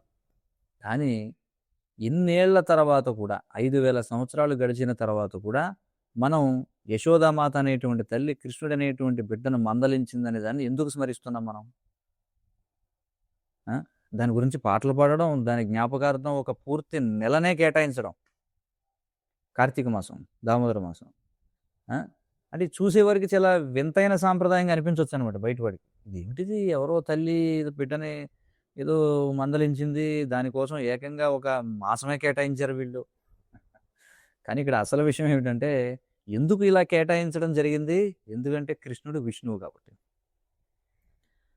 అంటే ఒక సాధారణమైనటువంటి శిశువు అయితే ఇంత ఆర్భాటం చేస్తామా? లేదు. మరి ఎందుకు ఇలా చేస్తున్నాం అంటే, ఆ కృష్ణుడు ఎవరు? విష్ణువు. ఆయన భగవంతుడు కాబట్టే కదా ఇంతగా దాన్ని జరుపుకుంటున్నాం. అంటే వృందావన వాసులకు ఆ విషయం ఒక రకంగా తెలుసు, అందరికీ తెలుసు వృందావన వాసులకి కృష్ణుడు అంటే విష్ణువు అని చెప్పి. కానీ వారు దాని గురించి అంతగా పట్టించుకోరు అనమాట. అంటే ఈ కృష్ణుడిలో ఉన్నటువంటి విష్ణు ఆస్పెక్ట్ని పట్టించుకోరు. ఎందుకంటే వారు కృష్ణుడిని విష్ణు అని చెప్పి కృష్ణుని ప్రేమించలేదు వాళ్ళు. చూడండి, ఏమైనా నువ్వు ఎందుకు కృష్ణుని ప్రేమించావంటే వాళ్ళు ఆయన భగవంతుడు, ఆయన విష్ణువు, ఆయన నారాయణుడు కాబట్టి ప్రేమిస్తున్నావు అన్నారా? కాదు. బృందావనంలో ఉన్నటువంటి వాళ్ళు కృష్ణుడిని ఎందుకని ప్రేమించారంటే కృష్ణుని యొక్క గుణాలకు ముగ్ధులయ్యారు వాళ్ళు. ఆయన గొప్పతనానికి భయపడలేదు వాళ్ళు ఎప్పుడు కూడా. చూడండి, అదే ఈ వృందావన లీలల యొక్క ప్రత్యేకత అన్నమాట. ఎందుకంటే ఈ వృందావన లీలలు చూడండి, అన్ని లీలల యొక్క మాధుర్యాన్ని మరింత పెంచుతుంది అనమాట. భగవంతుని యొక్క అన్ని రూపాల లీలలు కూడా ఎంతో మనోహరంగా ఉంటాయి. ఉదాహరణకి నృసింహదేవుని విషయానికి వస్తే, ఆయన ఎంత భయంకరమైన రూపాన్ని ధరించాడు ఆయన. ఎందుకు? కేవలం ఒకే ఒక్క భక్తుని కోసం, ఒక చిన్న బాలుడు. నిజానికి ఆయన భగవంతుడి గురించి పెద్దగా చేసిందేమీ లేదు. ప్రహ్లాదుడు మనం చూస్తే, ప్రహ్లాదుడు ఒక చిన్నపిల్లాడు మాత్రమే. ఆయన అంతగా ఏమీ చేయలేదు. ఆయన ఏమి ప్రపంచం అంతా వెళ్ళి ప్రచారం చేయలేదు, గుడులు నిర్మించలేదు. నిజానికి ప్రహ్లాదుడు ఏమీ చేయలేదు. కానీ ఆయన కేవలం కృష్ణుడిని ప్రేమించాడు. చూడండి, అది ఒక్కటే కారణం అనమాట. ఆ ఒక్క అర్హతతోనే నృసింహదేవుడు ఏం చేశాడు? మొత్తం విశ్వ వ్యవస్థను తలకిందులు చేశాడు. ఏమిటో ఒక్క అర్హత? ప్రహ్లాదుడు కృష్ణుడిని ప్రేమించడం, అదొక్కటే కారణం. చూడండి, అంటే హిరణ్యకశిపుడే ప్రపంచ వ్యవస్థను పాడు చేశాడు వాస్తవానికి. కాబట్టి నృసింహస్వామి ఏం చేశాడు? ఏదైతే హిరణ్యకశిపుడు తలకిందులు చేశాడో, మనం భాగవతంలో చూడొచ్చు ఎలా తలకిందులు చేశాడు విశ్వ నియమాల్ని. మళ్ళీ నరసింహస్వామి వచ్చి దాన్ని మళ్ళీ తలకిందులు చేశాడనమాట. అంటే సరైన క్రమంలో తీసుకొచ్చాడని అర్థం. ఆ? మరి నరసింహస్వామి వచ్చింది ఈ విశ్వంలోని పరిస్థితిని చక్కదిద్దడానికంటే కూడా తన భక్తుల్ని రక్షించడానికి వచ్చాడు. అందుకే ఆ లీల ఎంతో అది మధురమైనదిగా ఉంటుందన్నమాట. ఆ? గజేంద్ర మోక్ష లీల విషయానికి వచ్చామనుకోండి, గజేంద్ర లీల విషయానికి వస్తే అడవిలో ఏనుగు రూపంలో ఉన్న భక్తుడు ఎవరో గజేంద్రుడు. ఆ? ఇందులో అంత పెద్ద విషయం ఏముంది చెప్పండి? అడవిలో ఏదో ఒక ఏనుగు ముసలు పట్టుకుంటే ఎవరికి పడుతుంది అది? ఎన్నో అడవులు ఉన్నాయి, అడవుల్లో ఎన్నో ఏనుగులు ఉన్నాయి, ఎన్నో ఏనుగులను ముసళ్ళు పట్టుకోవచ్చు. ఒకవేళ అక్కడ ఎవరైనా మనుషులు ఉంటే ఆ ఏనుగు సహాయం చేయడానికి ప్రయత్నించవచ్చు. కానీ సాక్షాత్తుగా పరమేశ్వరుడే అంటే భగవంతుడే తన భక్తునిపై ఉన్న వాత్సల్యం కారణంగా అక్కడికి తరలి వచ్చాడు. చూడండి, పట్టించుకోకుండా వదిలేయచ్చు కదా. ఎవరు సింహాన్ని ఏమంటారు దాన్ని, ఆ ఏనుగుని ముసలి పట్టుకుంది, ఏమిటి అందులో విశేషం చెప్పండి? దానికి విష్ణు రావాలా ప్రత్యేకించి? కానీ వచ్చాడు ఎందుకని? తన భక్తుడిపై ఉన్నటువంటి వాత్సల్య కారణం చేత. కాబట్టి కృష్ణుడే విష్ణు అనే ఈ అంశాన్ని గుర్తుంచుకోవడం వలన ఆయన లీలల స్మరణ మరింత మధురంగా మారుతుంది అనమాట. ఎందుకంటే అందరికీ తెలుసు ఎందుకని కృష్ణ లీలను మనం చేస్తున్నాం, కృష్ణుడు భగవంతుడు అంటే అది గుర్తుండాలి మనకి. భగవంతుడు కదా, అందుకే ఆయన లీలలు మధురంగా. అంటే సాధారణ వ్యక్తి చేస్తే కానీ భగవంతుడు వచ్చి ఆ విధంగా సాధారణ మనిషిలో వ్యవహరించడం మధురం. అది అంటే ఆయన మన నుండి ఆశించేది ఏది లేదని, అన్ని విధాలా ఆయన మనకంటే ఎంతో ఉన్నతుడని, అయినప్పటికీ కేవలం తన కరుణతో మనలో ఒకటిగా ఇక్కడికి వస్తాడని మనం గుర్తుంచుకోవాలి. ఆయన తన భక్తులను రక్షించడానికి వస్తాడు. ఆయన నృసింహస్వామిగా వస్తాడు, గజేంద్రుని రక్షించిన పృష్ణి గర్భుడిగా వస్తాడు, అలాగే తన మానవ సదృశ్య రూపాలలో వస్తాడు. అంటే మనిషిలాగా కనిపించే రూపాలు. మనం మానవ సదృశ్య రూపాలు అంటున్నాం కానీ నిజానికి మానవ రూపాలు అనేవి భగవంతుని రూపాల యొక్క ప్రతిబింబాలు మాత్రమే. చూడండి, man is made after God అని చెప్పి అంటారు. అంటే రిప్లికా, అంటే భగవంతునికి ఒక నకలుగా మానవ రూపం అనేది తయారు చేయబడింది.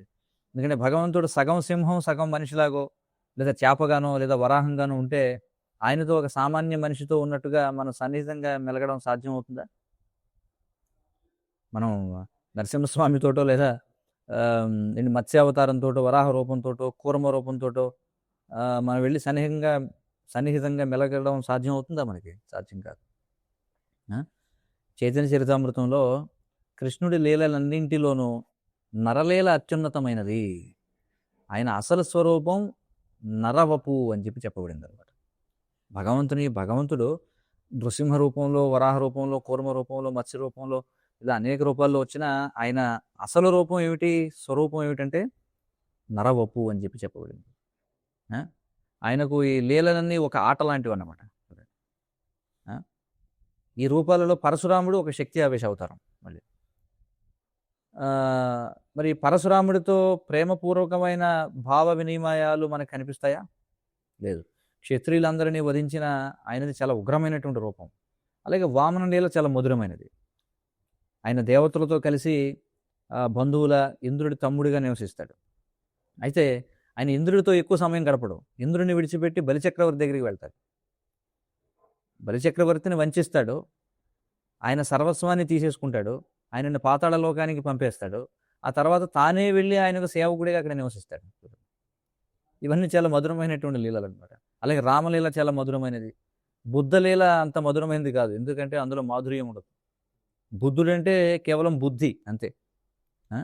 కేవలం బుద్ధి, ఈ ప్రపంచాన్ని తెలివిగా గమనించడం మాత్రమే ఉంటుంది బుద్ధుడంటే. బుద్ధుడు అందుకే ఇప్పుడు కూడా ఎలా ఉంటాడు, ధ్యానమగ్నుడే పరిశీలిస్తూ ఉంటాడు. కానీ మాధుర్యం లేదా లీలలు అందులో ఉండవు అనమాట. కల్కి అవతారంలో కూడా ఖచ్చితంగా మాధుర్యం ఉండి తీరుతుంది. భగవంతుడు ఏ సమయంలోనూ మాధుర్యం లేనివాడు కాదు. అంటే ఆయన ఏ లీల ప్రదర్శించినా మాధుర్యం అనేది ఉంటుంది. కాకపోతే విభిన్న అవతారాలలో విభిన్న గుణాలు ఎక్కువగా వ్యక్తమవుతూ ఉంటాయి అన్నమాట.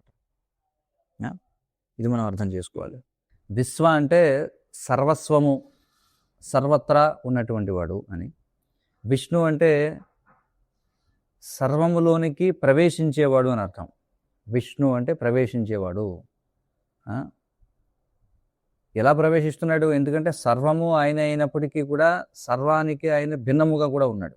కాబట్టి ఆయన మళ్ళీ సర్వంలోకి ప్రవేశిస్తున్నాడు అనమాట. మనం చర్చించుకుంటూ ఉన్నాం. సరే,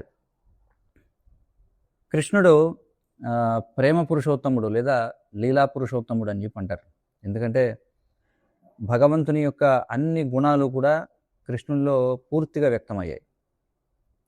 వాటిలో అత్యంత ముఖ్యమైనది ఏమిటంటే ప్రేమ. అంటే తన భక్తులపై ఆయనకు ఉన్నటువంటి ప్రేమ, అది ఆయన లీలలలో వ్యక్తమవుతూ ఉంటుంది. అందుకే ఆయనను ప్రేమ పురుషోత్తముడు లేదా లీలా పురుషోత్తముడు అంటారు. అంటే విభిన్న విష్ణు రూపాలన్నింటికీ వారి వారి లీలలు ఉంటాయి. కానీ వారి లీలల్లో చాలా వరకు ఈ సృష్టి వ్యవహారాలకు, అంటే ఈ విశ్వ విషయాలకు సంబంధించిన ఏదో ఒక బాధ్యతను నెరవేర్చడానికి ఆ అవతారాలను కూడా ఉద్దేశించబడ్డాయి. ప్రత్యేకించి మనం భాగవతంలో చూస్తే వ్యాసదేవుల వారు చెప్తారు మొదటి స్కందంలో, ఇంద్రారి వ్యాకులం లోకం మృఢయంతి యుగే యుగే అంటారు. అంటే ఇంద్రుని శత్రువుల నుండి విశ్వాన్ని రక్షించడానికి ఆయన ప్రతి యుగంలోనూ వస్తాడు. భగవద్గీతలో కూడా చెప్పబడింది కదా 4వ అధ్యాయంలో, పరిత్రాణాయ సాధూనాం వినాశాయ చ దుష్కృతాం. మరి ఇది కృష్ణుడు కూడా చేస్తాడు. కానీ అది విశ్వాన్ని రక్షించడానికి ఆయనకు ఉన్న వాసుదేవ స్వరూపం లేదా విష్ణు స్వరూపం యొక్క బాధ్యత అనమాట. అంటే కృష్ణుడు అవతరించినా కూడా ఎప్పుడైతే ఈ సాధువులను రక్షించడం, దుష్కృతులను నాశనం చేయడం అనే విషయం వస్తుందో, అప్పుడు కృష్ణునిలో ఉన్నటువంటి ఈ వాసుదేవ రూపం లేదా విష్ణు రూపం పనిచేస్తుందని మనం అర్థం చేసుకోవాలి. దుష్ట శిక్షణ శిష్ట రక్షణ జరిగినప్పుడు. కానీ ఈ కృష్ణ రూపం ఏదైతుందో ఆ ఆస్పెక్ట్ మాత్రం అది కేవలం లీలలు మాత్రమే ఆస్వాదిస్తూ ఉంటుంది. కాబట్టి ఈ వాసుదేవ లేదా విష్ణు స్వరూపం యొక్క లీల అది రక్షించడం, పోషించడం ఇవన్నీ కూడా. కానీ వ్యక్తిగత లీల ఏమిటంటే కేవలం తన భక్తులపై ఉన్న ప్రేమ చేతనే నడుపబడుతుంటుంది. కాబట్టి కృష్ణుడికి తన భక్తులపై ఉన్న ప్రేమ, ఆయన తన భక్తులకు ఎలా లొంగిపోతాడో అనే విషయాలను చూస్తే ఇదంతా మరింత మనోహరంగా అనిపించడానికి కారణం ఏమిటంటే ఆయన విష్ణువే కాబట్టి, ఆయనే పూర్ణ పురుషోత్తమ భగవానుడని గుర్తుంచుకోవడమే. అంటే సాధారణ వ్యక్తి ఆ విధంగా వ్యవహరిస్తే మనం పెద్దగా దానికి మనం చెప్పుకోం. అందుకే కదా నేను చెప్పుకున్నాం, ఏకంగా మనం ఒక నెలనే కేటాయించాం దామోదర మాసం. ఎవరో ఒక సాధారణమైనటువంటి తల్లి సాధారణమైనటువంటి పిల్లవాడి వెనకాల పడి వాడిని కొట్టి లేకపోతే ఏదో చేస్తే వాడిని కట్టేస్తే దాని గురించి ఇన్ని సంవత్సరాల తర్వాత ఎందుకు చెప్పుకుంటున్నాం అంటే అది భగవంతుడు అయినటువంటి విష్ణువు ఆ విధంగా చేశాడు కాబట్టి ఇక్కడ మనం దాని గురించి చెప్పుకుంటున్నాం. అందుకే భాగవత దశమ స్కందంలో కృష్ణుని బాల్యలీలలకు సంబంధించి విష్ణువు గురించి అనేక సార్లు ప్రస్తావించబడడాన్ని మనం చూస్తాం. నందమహారాజు కృష్ణుని జన్మదినోత్సవ సమయంలో విష్ణువుని ప్రసన్నం చేసుకునే ఉద్దేశంతో బ్రాహ్మణులకు దానాలు చేశాడు. కాబట్టి ప్రజలందరికీ, అంటే వ్రజవాసులందరికీ విష్ణువే భగవంతుడని తెలుసు, మరియు వారు ఆయన్ని పూజిస్తూ ఉంటారు. వ్రజవాసులందరూ కూడా తమ ఇళ్లల్లో విష్ణువునే పూజిస్తున్నారు. నిన్న మనం చెప్పుకున్నాం, యశోదానందనులు కూడా వాళ్ళు తమ ఇంట్లో విష్ణువునే, నారాయణుడినే పూజిస్తున్నారు.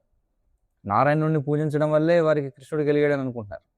అలాగే కృష్ణుడికి ఏదన్నా రాక్షసులు ఏదన్నా జరిగిందనుకోండి, అప్పుడు కూడా వాళ్ళు ఏం చేశారు, ఓ యశోదామాత, నేను నారాయణునికి ఎన్నో వ్రతాలు చేశాను కదా, అందుకే నా బిడ్డ కృష్ణుడు రక్షించబడ్డాడని చెప్పి అనుకునేవారండి.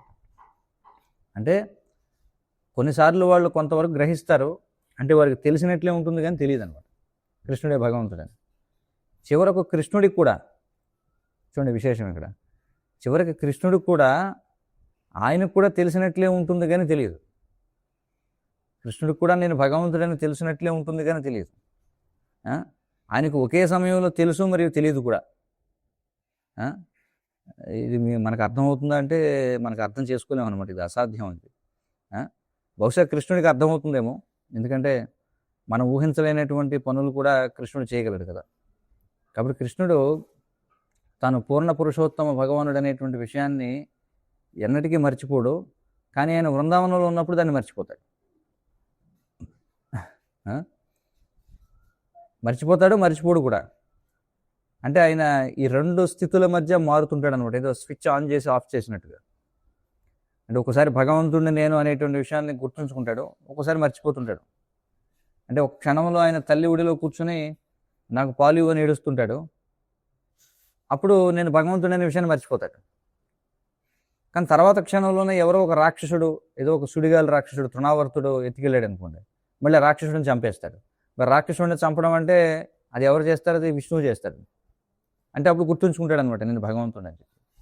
లేదా పోతన విషయానికి వస్తే ఆయన ఆమె పాలు కుడవడానికి ఒక చిన్న పిల్లవాడిలాగా వస్తాడు, కానీ విష్ణువుగా ఆమె ప్రాణాలు తీస్తాడు. ఒకే వ్యక్తి స్విచ్ ఆన్ అండ్ ఆఫ్ అనమాట. అంటే కృష్ణుడిగా పనిచేస్తున్నాడు, మళ్ళీ విష్ణువుగా పనిచేస్తున్నాడు. ఈ సాధారణ వ్యక్తిలాగా వ్యవహరించేటప్పుడేమో కృష్ణుడిలాగా వ్యవహరిస్తుంటాడు, కానీ దుష్ట శిక్షణ జరిగేటప్పుడు మాత్రం మళ్ళీ విష్ణువుగా మారిపోతుంటాడు. మళ్ళీ ఆ తర్వాత చూడండి, పసిపిల్లవాళ్ళలాగా ఆమె యొక్క చనుబాలు కుడిచినప్పుడు కృష్ణుడిగా ఉంటాడు, ప్రాణాలు తీసినప్పుడు విష్ణువు అవుతాడు. మళ్ళీ ఆమె భార్య మృతదేహంపై ఆడుకోవడానికి ఏదో కొత్త వస్తువు దొరికినట్లుగా మళ్ళీ చిన్నపిల్లల్లా ఆడుకుంటాడు, మళ్ళీ అది కృష్ణుడు అనమాట. కాబట్టి ఈ విధంగా ఆయన విష్ణువే కానీ ఏమీ కానట్లు ఉంటాడు. ఆయన విష్ణువే కానీ తాను విష్ణువు అనే విషయాన్ని మర్చిపోతాడు. మళ్ళీ అలాగని ఎప్పటికీ మర్చిపోడు.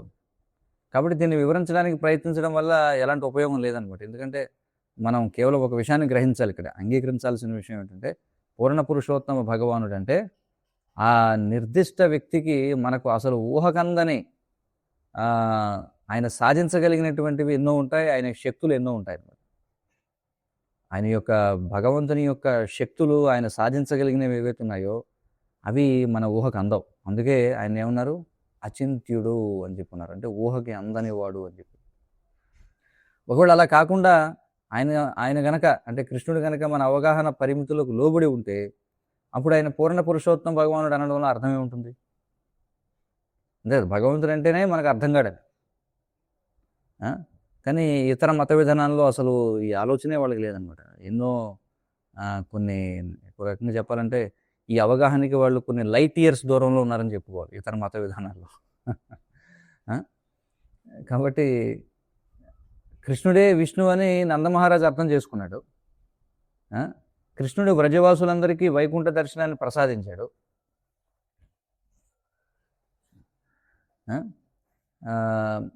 ఎందుకంటే వారంతా దానికి అర్హులైన వారే. అక్రూరుడు నీటిలో ఉన్న తర్వాత మనం చూస్తాం, ఆయన కృష్ణ బలరాముల్ని బృందావనానికి తీసుకువెళ్ళినప్పుడు జరుగుతుంది కదా. ఆ బృందావనానికి వస్తున్నప్పుడు అక్రూరుడు ఏమని భావిస్తుంటాడంటే ఆయన స్మరణ జరుగుతుంటుంది అనమాట. అక్రూరుడు వచ్చేటప్పుడు ఇప్పుడు నేను నేరుగా విష్ణువుని దర్శించుకోబోతున్నాను అని అనుకుంటాడు అక్రూరుడు. అంటే వాడు అందరికీ తెలుసు అనమాట కృష్ణుడు విష్ణువు అనే విషయం. అలా ప్రార్థిస్తూ వస్తాడు.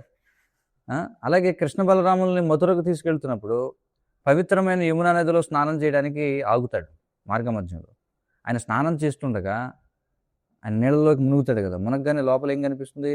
అనంతశేషువుపై విష్ణువు రూపంలో ఉన్న కృష్ణుడు శయనించి ఉండగా బలరాముడు అనంతశేషుడిగా పడుకుని ఉండడానికి చూస్తాడు నీళ్ళల్లో. మనం నదిలో స్నానం చేయడానికి వెళ్ళినప్పుడు అలాంటి దర్శనాలు మనకు లభించవు కదా, కానీ అక్రూరుడికి లభించింది. ఆ తర్వాత ఒడ్డుకు వచ్చి కృష్ణ బలరాముడిని చూసి ఇదంతా ఆలోచించడం మొదలుపెట్టాడు అనమాట. నేను మధురకు తీసుకెళ్తున్న ఈ చిన్నపిల్లలు కృష్ణ బలరాములా, లేక నేను నీటిలో చూసినట్టుగా విష్ణువు మరియు అనంతశేషుడా అని చెప్పి అక్రూరుడు కూడా ఆశ్చర్యపోయాడు అనమాట. అప్పుడు కృష్ణుడు, ఏంటి అక్రూరా మామ, ఏమిటి నువ్వు ఏదో అయోమయంలో ఉన్నట్టుకున్నావు, ఏం జరుగుతుంది, ఏదో వింతగా ఉన్నట్టుగా ఉందా నీకేమన్నా అన్నట్టుగా చూశాడు అనమాట అక్రూరుడి వైపు. ఏమిటి ఇలా ఉన్నావు అని. కాబట్టి ఈ విధంగా కృష్ణుడు పూర్ణ పురుషోత్తమ భగవానుడు అయినప్పటికీ ఎంతో అమాయకంగా లీలను ప్రదర్శిస్తాడు. కాబట్టి అమాయకంగా లీలలు ప్రదర్శించినప్పుడు ఆయన కృష్ణుడిగా స్విచ్ ఆన్ అవుతాడు అనమాట. మళ్ళీ దుష్ట శిక్షణ ఇలాంటివేవో పెద్ద పెద్దవి నేను భగవంతుడిని చూపించాల్సి వచ్చినప్పుడు విష్ణువుగా స్విచ్ ఆన్ అవుతాడు మళ్ళీ. సో ఎప్పటికప్పుడు అంటే విష్ణు నారాయణ వాసుదేవ భావాల్లోకి వెళ్ళిపోతున్నాడు. వ్యక్తిగతంగా సాధారణ మనిషిలో వ్యవహరించాల్సి వచ్చినప్పుడు కృష్ణుడిగా వ్యవహరిస్తూ ఉంటాడు. కాబట్టి మనకున్న కొద్దిపాటి బుద్ధితో కృష్ణుని ప్రతినిధుల ద్వారా లభించే మనకి భగవంతుడి కరుణ ఎలా లభిస్తుందంటే కృష్ణుని ప్రతినిధుల ద్వారా లభిస్తుంది. కాబట్టి మనకున్న కొద్దిపాటి బుద్ధితో కృష్ణుని ప్రతినిధుల ద్వారా లభించే కృష్ణుని కరుణ వల్ల కొద్దిగా భక్తి ఉంటే మనం ఒక విషయాన్ని అర్థం చేసుకోగలం. ఏమిటది అంటే, విష్ణువుగా ఉండడం కంటే కృష్ణుడిగా ఉండడంలోనే ఎక్కువ ఆనందం ఉంటుందన్నమాట. ఎవరికి? మనకి, కృష్ణుడికి కూడా. ఫన్ అంటాం కదా. మరి కృష్ణుడు ఎప్పుడు కూడా సంతోషంగా ఉండడానికి ఇష్టపడతాడు. ఎందుకంటే ఆయన స్వభావం అలాంటిది అనమాట. అంతే, లీలా పురుషోత్తముడు. ప్రతి ఒక్కరూ సంతోషంగా ఉండడానికే కదా ఇష్టపడతారు. విష్ణువుగా ఉండడంలో కూడా ఆనందంగా ఉంటుంది, కానీ అది చాలా ఫార్మల్గా ఉంటుంది అనమాట. విష్ణువుగా ఉండే ఆనందం అది అధికారికంగా ఉంటుంది, ఫార్మల్గా. ఎందుకంటే వైకుంఠంలో ఎక్కువ ఈ పరిహాసాలు ఉండవు అనమాట. జోకులు వేసుకోవడం ఉండదు వైకుంఠంలో. ఒకవేళ అవి ఉన్నా కూడా కొన్ని పరిమితులకు లోబడే ఉంటాయి. అది కూడా ఒకవేళ ఏమన్నా విష్ణువు జోక్ చేస్తే మిగతా వాళ్ళు నవ్వాలి తప్ప మిగతా వాళ్ళు జోక్ చేయడానికి లేదు అక్కడ వైకుంఠంలో. ఎందుకంటే మర్యాద అని చెప్పి అంటాం. మర్యాద అంటేనే పరిమితులకు లోబడి ఉండడం అన్నమాట. వైకుంఠంలో మనం చూస్తే చూడండి, కృష్ణుడి వీపు మీదకి ఎక్కి గోపబాలులతో కుస్తీ పట్టడాలు అలాంటివి ఉండవు వైకుంఠంలో. బృందావనంలో కృష్ణుడికి గోపికలకు మధ్య జరిగే కొన్ని విషయాలు ఎంత సహజంగా చనువుగా ఉంటాయంటే అవి వైకుంఠంలో ఉన్న వాళ్ళకి ఊహ కూడా అందం అన్నమాట. చూడండి, ఆధ్యాత్మిక ప్రపంచంలో ఉన్న వైకుంఠంలో ఉన్న వాళ్ళు కూడా కృష్ణలీలల్ని ఆలోచించలేరట. చూడండి, ఎందుకంటే వాళ్ళు పూర్తిగా ఐశ్వర్యభావంలో మునిగిపోయి ఉంటారు. బృహద్భాగవతామృతంలో సనాతన గోస్వామి గోపకుమారుని గురించి వివరిస్తారు. బృహద్భాగవతం అనే గ్రంథం మన దగ్గర ఉంది ఆంగ్లంలో.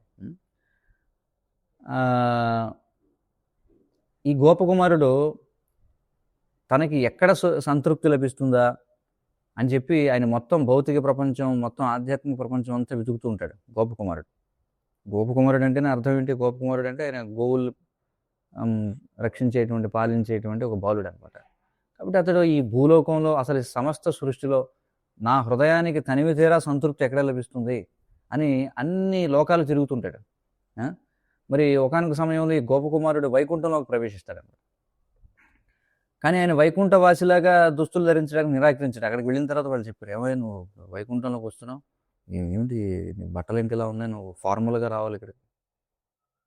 అంటే ఇంటికాడ తుండుగట్టుకు తిరిగినట్టుగా కాదు కదా. ఎందుకంటే వైకుంఠంలో వెళ్ళాలంటే అది చాలా, ఇప్పుడు చూడండి మన తిరుమలలో వెంకటేశ్వర స్వామికి ఎన్ని నగలు అలంకరిస్తారు, అలాగే వెళ్ళాలి వైకుంఠంలోకి వెళ్ళాలంటే. కానీ గోపకుమారుడు ఏమన్నాడు, లేదు నేను నాకు అది సెట్ అవుతుంది, నేను ఇలాగే ఉంటానని చెప్పాను. ఎందుకంటే గోవర్ధన పర్వతం దగ్గర ఉండే గోపబాలుడు దుస్తులనే ఆయన అలాగే ఉంచుకున్నాడు అనమాట. అందువల్ల ఆయనను విష్ణువు దర్శించుకోవడానికి తీసుకెళ్ళినప్పుడు అందరూ కూడా ఆయన హెచ్చరించారనమాట. ఇదిగో ఇప్పుడు నువ్వు అదుపులో ఉంచుకోవాలి, మంచి పిల్లల్లా ఉండాలి ఇక్కడ. ఎందుకంటే స్వామివారి సమక్షంలో నువ్వు చాలా మర్యాదగా వ్యవహరించాలి. ఆయన వైపు పరిగెత్తడం లాంటివి చేయకూడదు. నువ్వు కేవలం నిలబడాలి, చేతులు జోడించి ఆయన ముందు నిలబడాలి అంతే. ఆయనకి అలాగే నువ్వు వెళ్ళగానే నువ్వు ప్రార్థనలు అర్పించాలి నువ్వు అక్కడ అని చెప్పారనమాట ఎవరు అక్కడ ఉన్నటువంటి వైకుంఠవాసులు. గోపకుమారుడు అంగీకరిస్తే వాళ్ళు ఏం చేశారు, విష్ణుమూర్తిని దర్శించుకోవడానికి తీసుకెళ్లారు. కానీ విష్ణువుని చూడగానే ఆయనకు అర్థమైంది, ఇదేమిటి, నేను ఎప్పుడు అమితంగా ఇష్టపడే కృష్ణులాగే అలాగే ఉన్నాడు ఇతను, చాలా అందమైనటువంటి శ్యామసుందర అంటే నల్లని రూపాన్ని కలిగి ఉన్నాడు అని చెప్పి చూడగానే వెంటనే గుర్తుపెట్టాడు కదా, ఇది నా కృష్ణుడే అని చెప్పి ఆయన కౌగులించుకుందామని పరిగెత్తాడు అన్నారు. పరిగెడితే వెంటనే ద్వారపాలకులు ఏం చేస్తారు, ఆయన పట్టుకుని, అలా చేయకూడదా బాబు నువ్వు, నిన్ను ముందే చెప్పాను కదా ఇక్కడ తీసుకొచ్చే ముందు, అలాంటివి ఎలా చేస్తావు నువ్వు అని చెప్పంటే అప్పుడు వెంటనే గోపకుమారుడు క్షమించండి నేను మర్చిపోయాను అని చెప్పి అంటాడు. దాంతో ఆయన చాలా బాధపడ్డాడు అనమాట, ఎవరో గోపకుమారుడు. ఎందుకంటే ఆయనను విష్ణువుని కౌగులించుకోవాలని అనుకున్నాడు. కానీ ఒకవేళ విష్ణువే నిన్ను కౌగులించుకుంటే వైకుంఠంలో దానికి అనుమతి ఉంటుంది, కానీ మనం వెళ్ళి స్వయంగా అక్కడికి వెళ్ళి విష్ణువుని కౌగులించుకోలేమన్నమాట. అది వైకుంఠ ఇటికేట్, అదంతా వైకుంఠ మర్యాద అంతే. ఎందుకంటే అక్కడ సాధారణంగా చాలా ఫార్మల్ అట్మాస్ఫియర్ ఉంటుంది అనమాట వైకుంఠంలో. అంటే చాలా ఏముంటుంది, దాన్ని అధికారికమైన వాతావరణం ఉంటుంది అక్కడ. అంటే కృష్ణుడు కూడా అదే విష్ణువు అయినా కూడా అక్కడ కృష్ణుడి దగ్గర మాత్రం చాలా ఇన్ఫార్మల్గా ఉంటుంది వాతావరణం. అంటే అనధికారిక వాతావరణం ఉంటుంది అనమాట, సహజంగా ఉంటుంది అక్కడంతా. కాబట్టి ఆయన ఎంత గొప్పవాడో తెలుసుకుని ఆ విషయాన్ని గుర్తుంచుకోవడం కృష్ణునిపై ప్రేమాభిమానాలని మరింత పెంచుతుంది అనమాట. ఇక్కడ బృందావనంలో అంటే అందరికీ తెలిసిన భగవంతుడే అని, కానీ ఆయన చాలా ఫార్మల్గా వ్యవహారం చేస్తుంటాడు. ఆ? కాబట్టి ఇందాక మనం చెప్పుకున్నట్లుగా కృష్ణుడికి ఇన్ని రకాల ఆపదలు వస్తున్నప్పటికీ నారాయణుడు మనల్ని రక్షిస్తున్నాడు కాబట్టే కృష్ణుడికి ఎలాంటి హాని జరగటం లేదని యశోదమ్మ భావించేది. ఎందుకంటే నేను రోజు నారాయణుడిని పూజిస్తున్నాను కదా, అందుకే నారాయణుడు రక్షిస్తున్నాడు నా బిడ్డని. కాబట్టి కృష్ణుని రక్షించడం కోసం గోపికలందరూ విష్ణువు యొక్క వివిధ నామాలను స్మరించేవారు ఎవరిని కృష్ణుని రక్షించడానికి. అంటే విష్ణు నామాలను జపించడం ద్వారా భూతాలు దుష్టశక్తులు పారిపోతాయని వారికి తెలుసు అనమాట, వారికి దృఢమైన విశ్వాసం. ఎందుకంటే కృష్ణుడిపై భూతాలు దాడి చేయకూడదని వారు కోరుకునేవారు. అందుకే వాళ్ళు ఏం చేసేవారు, విష్ణునామాలని ఆవాహనం చేసేవారు అనమాట. మనం చూడొచ్చు శ్రీమద్ భాగవతంలో యశోదామాత ఎలా ఆమె అంగన్యాసం కరన్యాసం ఇవన్నీ చేసి కృష్ణుడికి వెంటనే ఏం చేస్తుందంటే గోమూత్రంతో స్నానం చేయిస్తుంది. స్నానం చేయించి గోమయంతో తిలకాలు అద్దుతుంది అనమాట 12 చోట్ల. అంగన్యాసం కరన్యాసం అంటే అప్పట్లో వాళ్ళందరికీ తెలుసు ఏది ముద్రలు వేయడం ఇవన్నీ. ఈ రోజుల్లో అది వేస్తాము చాలా విగ్రహారాధన చేసేవాళ్ళు, డిటి వర్షిప్ చేసేవాళ్ళు, వాళ్ళకి ఇవన్నీ ఉంటాయన్నమాట. పూర్తి ఆచమనం చేసేటప్పుడు ఈ ముద్రలు ఇవన్నీ వేస్తారు. అవన్నీ అప్పట్లో గోవులు కాసుకునే వాళ్ళు కూడా తెలుసు అవి. ఇప్పుడు దానికి ఎక్కడో మాయాపూర్ వెళ్ళి 40,000 ఫీజు కట్టి దానికి 3 నెలలు 4 నెలలు కోర్సు చేయాలన్నమాట. చూడండి పరిస్థితి అలా ఉంది కదా, మాయాపూర్లో డిటి వర్షిప్ కోర్స్ అన్నట్టు 40,000 ఫీజు కట్టాలి దానికి, ఇవన్నీ నేర్చుకోవాలంటే.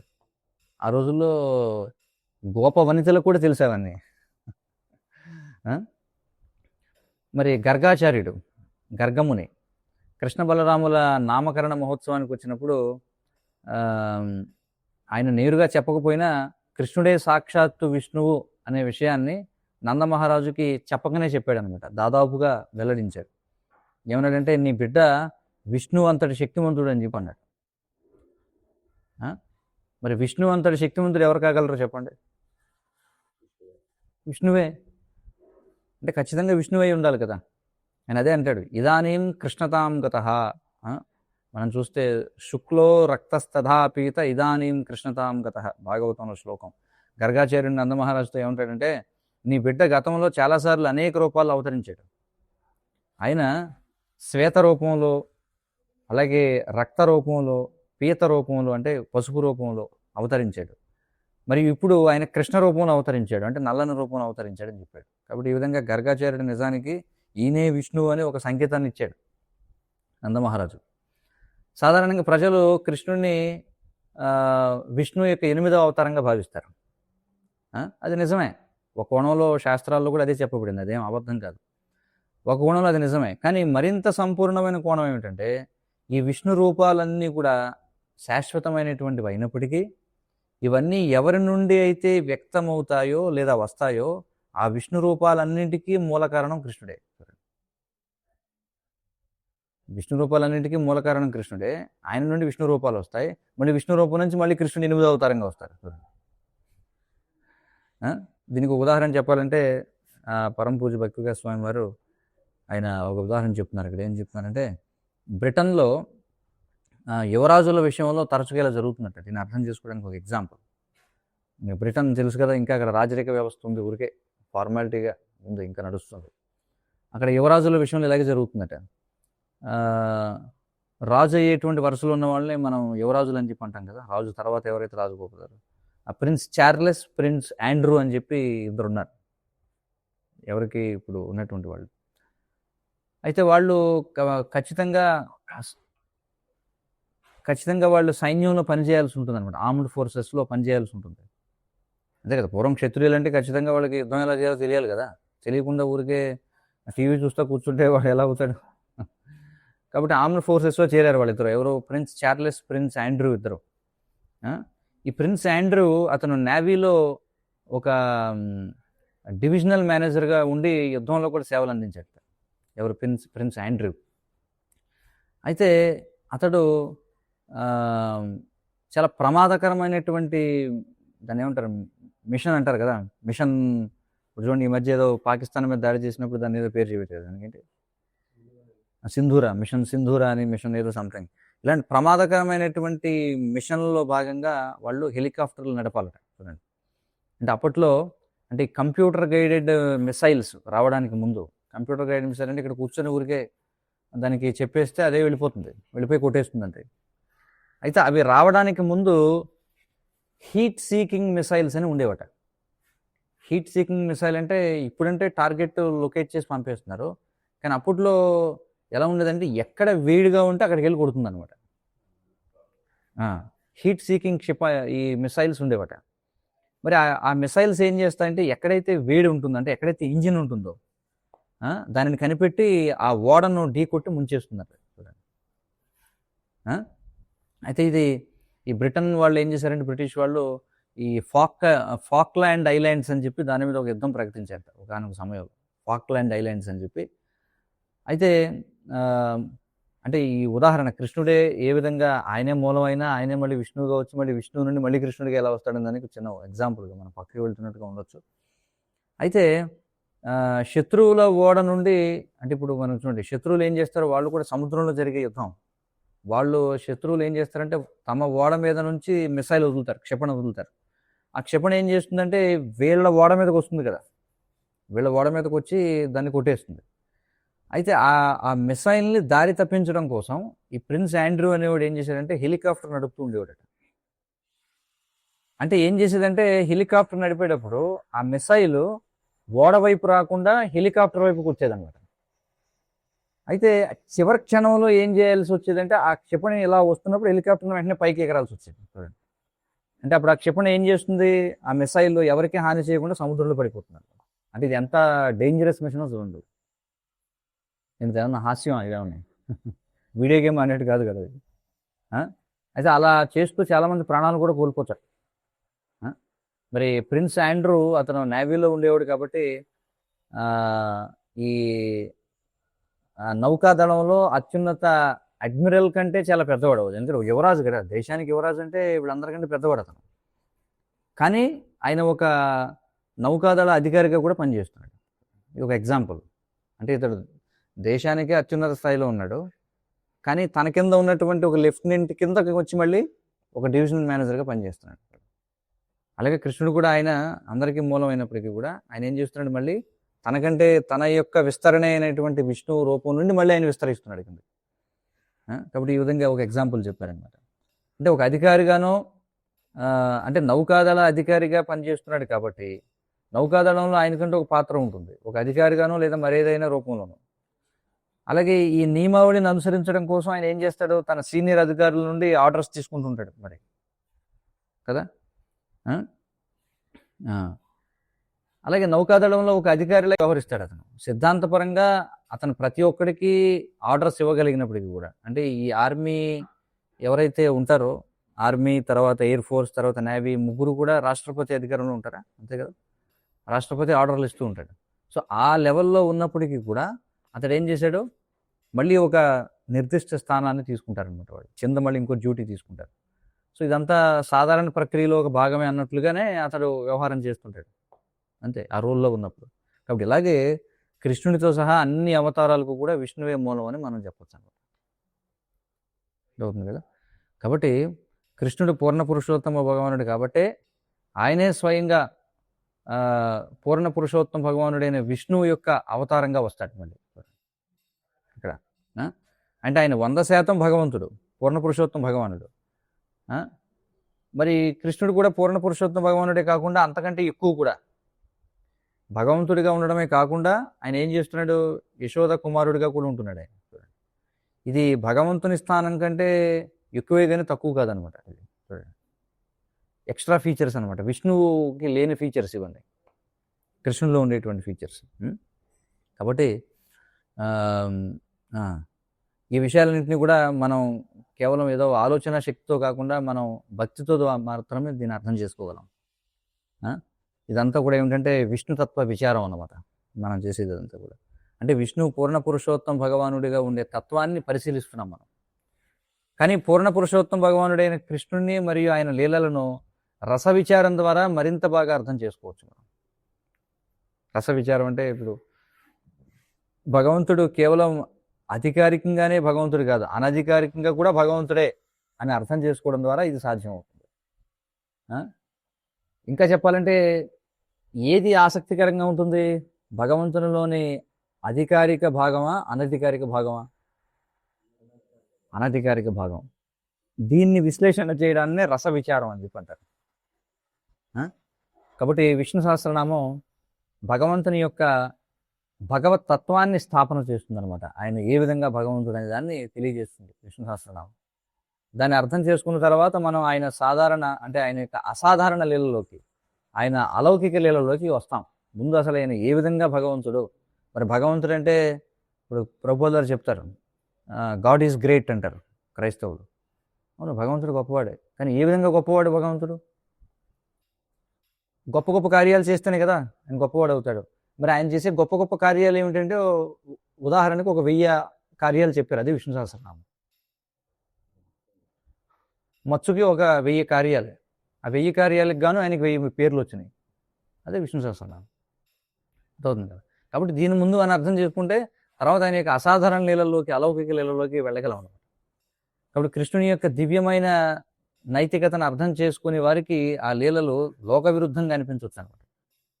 కృష్ణుని యొక్క నైతికత అంటే మొరాలిటీ, అది ఈ ప్రపంచానికి సంబంధించిన మొరాలిటీ కాదు, అది ట్రాన్సెండెంటల్ మొరాలిటీ అన్నమాట. అది ఏమంటారు దాన్ని, దివ్యమైనటువంటి నైతికత అనమాట. కానీ కృష్ణుని దివ్యమైన నైతికతలోని మూల సూత్రం ఏమిటంటే, కృష్ణుడు కేవలం తన భక్తుల కోసమే జీవిస్తాడు, అదొకటే ఆయన మొరాలిటీ. మిగతా వాటిని ఏం పట్టించుకోడు అనమాట. కృష్ణుడికి ఉన్న ఏకైక నీతి, ఎందుకంటే చాలామంది కృష్ణుడు అవినీతి పరుడు అని చెప్పి అంటారు, ఎందుకంటే వాళ్ళు అర్థం చేసుకోలేరు కృష్ణుడు. కృష్ణుని పాటించే ఒకే ఒక్క నీతి ఏమిటంటే, నేను నా భక్తుల కోసమే జీవిస్తాను. భక్తులను రక్షించడానికి, పోషించడానికి, వాళ్ళని ఆనందింపజేయడానికి ఏది అవసరమో కృష్ణుడు అదే చేస్తాడు. అదే ఆయన మొరాలిటీ, అంతే. ఆయన విపరీతమైనటువంటి పక్షపాతాన్ని చూపిస్తాడు. విష్ణువుగా ఏమంటాడు, సమూహం సర్వభూతేషు నమే ద్వేషోస్తిన ప్రియ అంటాడు. అంటే నాకు అందరూ సమానమే, నేను ఎవరిని ద్వేషించను, ఎవరిని ప్రత్యేకించి ప్రేమించను, నిష్పక్షపాతంగా ఉంటాడు. ఎందుకంటే పాలకుడికి తగినట్లుగా ఆయన తటస్థంగా ఉంటాడు అనమాట. పాలకుడు అంటే అలాగే ఉండాలి. ఆయన ఎవరిని ప్రత్యేకంగా ఆదరించడు, ఎవరిని ద్వేషించడు. కానీ మళ్ళీ తర్వాత అదే శ్లోకంలో 2వ లైన్లో ఏమంటాడు మళ్ళీ, ఏ భజంతు తుమాం భక్త్యా మయితే తేషు చాప్యహం అని చెప్పంటాడు. ఇది చెప్పింది ఎవరు? మళ్ళీ ఇది కృష్ణుడు చెప్పింది అనమాట. ముందు లైన్ ఎవరు చెప్పారు? ముందు లైన్ విష్ణువుగా చెప్పాడు, తర్వాత వెంటనే మళ్ళీ స్విచ్ మార్చేసుకుని మళ్ళీ కృష్ణుడిగా చెప్తాడు. సో ఇలా భగవద్గీతలో మనం చూస్తే ఇలాగ అనేక సార్లు స్విచ్ ఆన్ అండ్ ఆఫ్ చేస్తుంటాడు అనమాట. కొన్నిసార్లు విష్ణువుగా మాట్లాడతాడు, కొన్నిసార్లు ఏమో కృష్ణుడిగా మాట్లాడుతుంటాడు, కొన్నిసార్లు శివుడిగా మాట్లాడుతుంటాడు, కొన్నిసార్లు బ్రహ్మగా మాట్లాడుతుంటాడు భగవద్గీతలో. చూడండి, ఎంతో అధ్యయనం చేయొచ్చు మనం.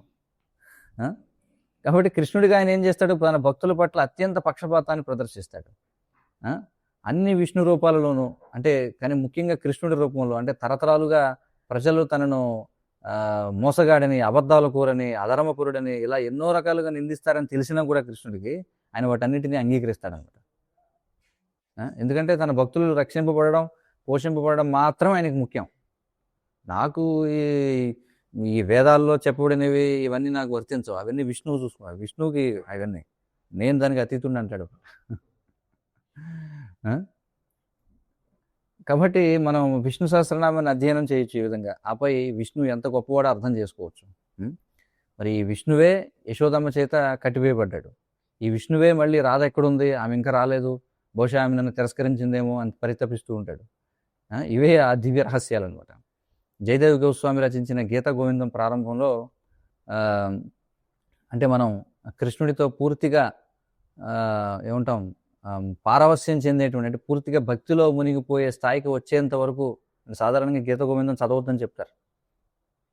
అంటే మనం పూర్తిగా భక్తిలో మునిగిపోయే స్థాయి వరకు గీత గోవిందం చదవకూడదని చెప్పి అది నియమం ఉందన్నమాట. అంటే మనకు ఒకవేళ ఏదైనా భౌతికమైన కోరిక ఉంటే మనం దాన్ని తాకడానికి కూడా సాహసించకూడదని చెప్పబడింది గీత గోవిందాన్ని. అయితే రచయిత అయినటువంటి జయదేవ్ గోస్వామి ఆయన విశ్లేషణ చేస్తాడు, ఈ గోవిందుడు ఎవరు, అసలు రాధతో లీలలు సాగిస్తున్నది ఎవరు అని. ఆయన ఏదైతే ఈ కృష్ణుని యొక్క దివ్యతత్వాన్ని స్థాపించిన భాగం వరకు మనం చదవచ్చు అనమాట. అంతర్గత లీలలోకి మనం వెళ్ళాం. ఆయన అప్పుడే ఈ మనకి చూడండి, జయదేవ్ గోస్వామి రాసిన ఏమిటది, దశావతార స్తోత్రం ఉంది కదా, కేశవధృత దశవిధ రూప జయ జగదీశ హరి అని చెప్పి అంటాడు.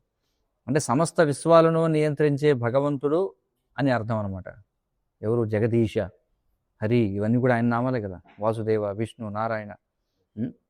ఆయన ఏమంటున్నాడు?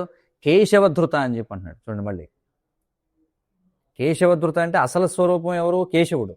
ఆ కేశవుని యొక్క ఈ భిన్న రూపాలే, ఆ కేశవుడే ఈ భిన్న రూపాలను ఇవన్నిటిని కూడా ధరించాడని చెప్పి ఆయన చెప్తున్నారు. మళ్ళీ దశమస్కందంలో మనం చూస్తే యమలార్జున లీలలో కుబేరుని కుమారులైనటువంటి మణిగ్రీవుడు, నలగోబరులు ఈ వృక్ష రూపాల నుండి విముక్తి పొందిన తర్వాత వారు కృష్ణుడిని విష్ణువుగా భావించి ప్రార్థనలు చేశారు. మనం చూస్తే భాగవతంలో వాళ్ళు చేసిన ప్రార్థనలన్నీ విష్ణువుగానే చేస్తుంటారు. సుఖదేవ గోస్వామి వ్యాఖ్యానిస్తూ ఏమంటారంటే, బ్రహ్మదేవుడు కృష్ణుడి దూడల్ని గోపబాలుని దొంగలించిన తర్వాత కృష్ణుడు ఏం చేశాడు? తనను తాను ఆ దూడలుగా గోపబాలురుగా విస్తరించుకోవడం ద్వారా ఈ విశ్వమంతా విష్ణువుచే వ్యాపించబడి ఉంది అనే వ్యాఖ్యాన్ని నిరూపించాడు అన్నమాట. బ్రహ్మదేవుడు మొదట కృష్ణుడిని నారాయణుడిగా గుర్తించలేదు, ఎవరో సాధారణ బాలుడు అనుకున్నాడు. ఆయన ఏమనుకున్నాడు? ఇది చాలా వింతగా ఉందే, నాకు నారాయణుడు అంటే తెలుసు, ఎందుకంటే నారాయణుడు నా తండ్రి, ఆయనే సమస్తానికి అధిపతి. ఆ నారాయణుడు వసుదేవ దేవకీల పుత్రుడిగా అవతరించాడని నేను విన్నాను. నేను ఆ చతుర్భుజ రూపాన్ని చూశాను కూడా, ఎందుకంటే కృష్ణుడు వసుదేవ దేవకీలకు పుట్టినప్పుడు ఎలా వచ్చాడు ఆయన, అంతవరకు నాకు తెలుసు. కానీ ఇప్పుడు ఇక్కడేమో ఏదో తేడాగా ఉందే చూస్తే, ఎందుకంటే నారాయణుడు ప్రతిరోజు ఇలా ఆవులు కాస్తూ కాళ్ళకి చెప్పులు లేకుండా కొన్నిసార్లు ఎడమ చేతితో తింటూ తిరగడు కదా. పైగా ఈ అబ్బాయి కూడా చాలా సాధారణంగా ఏదో గ్రామీణ పిల్లవాళ్ళలో ఉన్నాడు. ఈ పిల్లలందరూ కలిసి ఏమో గుంపు గుంపులుగా తిరుగుతున్నారు. పైగా ఈ ఎవరైతే అందరూ దేవుడు దేవుడు అంటున్నారో అతనితో వీళ్ళు కుస్తీలు కూడా పడుతున్నారు. వాళ్ళు ఖాళీగా ఉన్నప్పుడు ఏం చేస్తారు? పిల్లలు ఒకటి మీద ఒకటి కొట్టుకుని చేస్తుంటారు అనమాట. ఇక్కడ ఏదో మొత్తానికి పొరపాటు జరుగుతుంది. నారాయణుడికి ఏమైంది? నారాయణుడు ఇలా ఇంటికి వెళ్ళిపోతాడు? ఈయన నారాయణుడు కాదని నేను అనుకుంటున్నాను. మొత్తానికి ఏదో తేడా ఉంది. ఈయన మొత్తానికి నారాయణుడు అయితే కాదు. ఎందుకంటే మనకు తెలిసిన నారాయణుడు ఎవరైనా సర్వశక్తివంతుడే, కానీ ఈయన నారాయణుడు కాదని అనుకున్నాడు. బ్రహ్మదేవుడికి చాలా అనుమానం వచ్చిందనమాట. అసలు ఏం జరుగుతుందో తెలుసుకోవడానికి ఏం చేశాడు? ఆయన ఒక పరీక్ష పెట్టాలనుకున్నాడు. అందుకోసం ఆయన ఏం చేశాడు? ఆ దూడలని గోపబాలుని అందరినీ దొంగలించాడు అనమాట. నేను వారిని ఎత్తుకెళ్ళగలిగితే దాని అర్థం ఈయన నారాయణుడు కాదు, నారాయణుడైతే నేను ఎలా ఎత్తుకెళ్తాను వీళ్ళని అనుకున్నాడు. కానీ బ్రహ్మదేవుడు అలా అనుకున్నాడు. కానీ మళ్ళీ మరుక్షణమే ఆగు, ఒకవేళ ఈయనే నారాయణుడు అయితే నేను ప్రమాదంలో పడతాను, అపరాధం చేసిన వాడిని అవుతాను కదా అని అనుకున్నాడు అనమాట. ఆయన తిరిగి వచ్చి చూసేసరికి మళ్ళీ అక్కడ ఆ దూడలన్నీ గోపబాలు అందరూ కృష్ణుడితో కలిసి ఆడుకోవడం చూశాడు. దేవుడు ఇప్పుడే కదా ఎత్తుకు వెళ్ళాను, ఒక్క నిమిషం, నేను ఇప్పుడే కదా వారిని బంధించాను. ఆయన వెనక్కి తిరిగి చూస్తే అక్కడ వారు ఇంకా బంధింపబడి ఉన్నారు. ఈ పక్కకు చూస్తే వాళ్ళంతా తీసుకెళ్ళి బంధింపబడిన వాళ్ళందరూ అలాగే ఉన్నారు. మళ్ళీ ఇక్కడ చూస్తే మళ్ళీ వాళ్ళు కృష్ణుడితోనే ఉన్నారు. అసలు ఏం జరుగుతుందో ఆయనకు అర్థం కాలేదన్నమాట. అక్కడ ఉన్న ప్రతి దూడ, ప్రతి గోపాలుడు నారాయణ స్వరూపంగా మారిపోయారు. మరియు వారిలో ప్రతి ఒక్కరిని దేవతల సమూహాలని స్తుతిస్తున్నాయి. చూడండి, ఎంతమంది ఉన్నారో అంతమందిని మళ్ళీ అంతమంది దేవతలు స్తుతిస్తున్నారు. అప్పుడు ఆయన అనుకున్నాడు, ఓ ఈయన నిజంగానే నారాయణుడు అని చెప్పి గ్రహించాడు అనమాట. ఇదంతా ఒక్క క్షణంలోనే, ఊరికే ఇలా ఎత్తుకు వెళ్ళి ఇలా పెట్టాడు. పెట్టాక వెంటనే డౌట్ వచ్చింది, వెనక్కి తిరిగి చూస్తే మళ్ళీ అక్కడ సిట్ అంతా అలాగే ఉన్నారు. సిట్ అంతా అలాగే ఉండడం కదా, ఆయన చూస్తుండగానే వాళ్ళంతా నారాయణుల రూపాన్ని స్వీకరించారు. వెంటనే దెమ్మ తిరిగిపోయింది అనమాట బ్రహ్మదేవుడు. కాబట్టి కృష్ణుడు ఇలా చేయడం ద్వారా విష్ణు సర్వవ్యాపి అనే సూత్రాన్ని బ్రహ్మదేవుడికి నిరూపించి స్థాపించాడు అనమాట. అంటే కృష్ణుడు ఏ సమయంలో అయినా ఎలాంటి రూపాన్నైనా ధరించగలడు, అది ఇక్కడ విషయం. మరి కృష్ణుడు గోవర్ధనగిరిని ఎత్తడానికి భాగవతంలో చెప్పబడింది, దధార లీలయా విష్ణు, దధార లీలయా విష్ణు అని చెప్పారు. అంటే విష్ణువు తన లీలగా గోవర్ధన పర్వతాన్ని ధరించాడని అర్థం. విష్ణువు తన లీలగా గోవర్ధన పర్వతాన్ని ధరించాడు. అందుకే చూడండి స్పష్టంగా దధార లీలయా విష్ణు, విష్ణువే ఈ విధంగా ఎత్తాడు అని చెప్పాను. చాలా ఆసక్తికరమైన విషయం ఇది. కృష్ణుడు నందగోపాలుడిగా ఒక సాధారణ బాలుడిగా కనిపిస్తూనే ఒక కొండను పైకి ఎత్తడం వంటి అసాధారణమైనటువంటి శక్తులను ప్రదర్శించినప్పుడు అది ఆయన భగవతత్వానికి నిదర్శనం అవుతుంది. ఎందుకంటే సాధారణ పిల్లలు ఆ విధంగా చేస్తారా? సాధారణ పిల్లలు చేయరు కదా. కానీ ఎప్పుడైతే కృష్ణుడు గోవర్ధనగిరి పర్వతం ఎత్తినప్పుడు ఆయన ఏ ఆస్పెక్ట్లో చేశాడు? దీన్ని విష్ణు ఆస్పెక్ట్లో చేశాడు. ఎందుకంటే అసాధారణమైనటువంటిది కాబట్టి. కాబట్టి గోవర్ధనగిరిని ఎత్తడం అనేది ఆయనలోని విష్ణు స్వరూపమా లేక మరేదైనా? ఎందుకంటే ఈ లీల కృష్ణుని అత్యంత మధురమైన వ్రజలీలలో ఒకటి ఇది. వ్రజలీలన్నింటిలోనూ కూడా రాసలీల చాలా ప్రసిద్ధి చెందింది. దామోదర లీల మరియు గిరిధారి లీల కూడా అంతే ప్రసిద్ధి చెందాయి.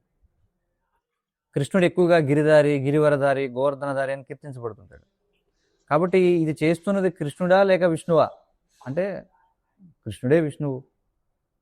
మరియు కొన్నిసార్లు ఆయన రాక్షసులను చంపడానికి మాత్రమే కాకుండా ఇలాంటి శక్తులను ప్రదర్శిస్తాడు.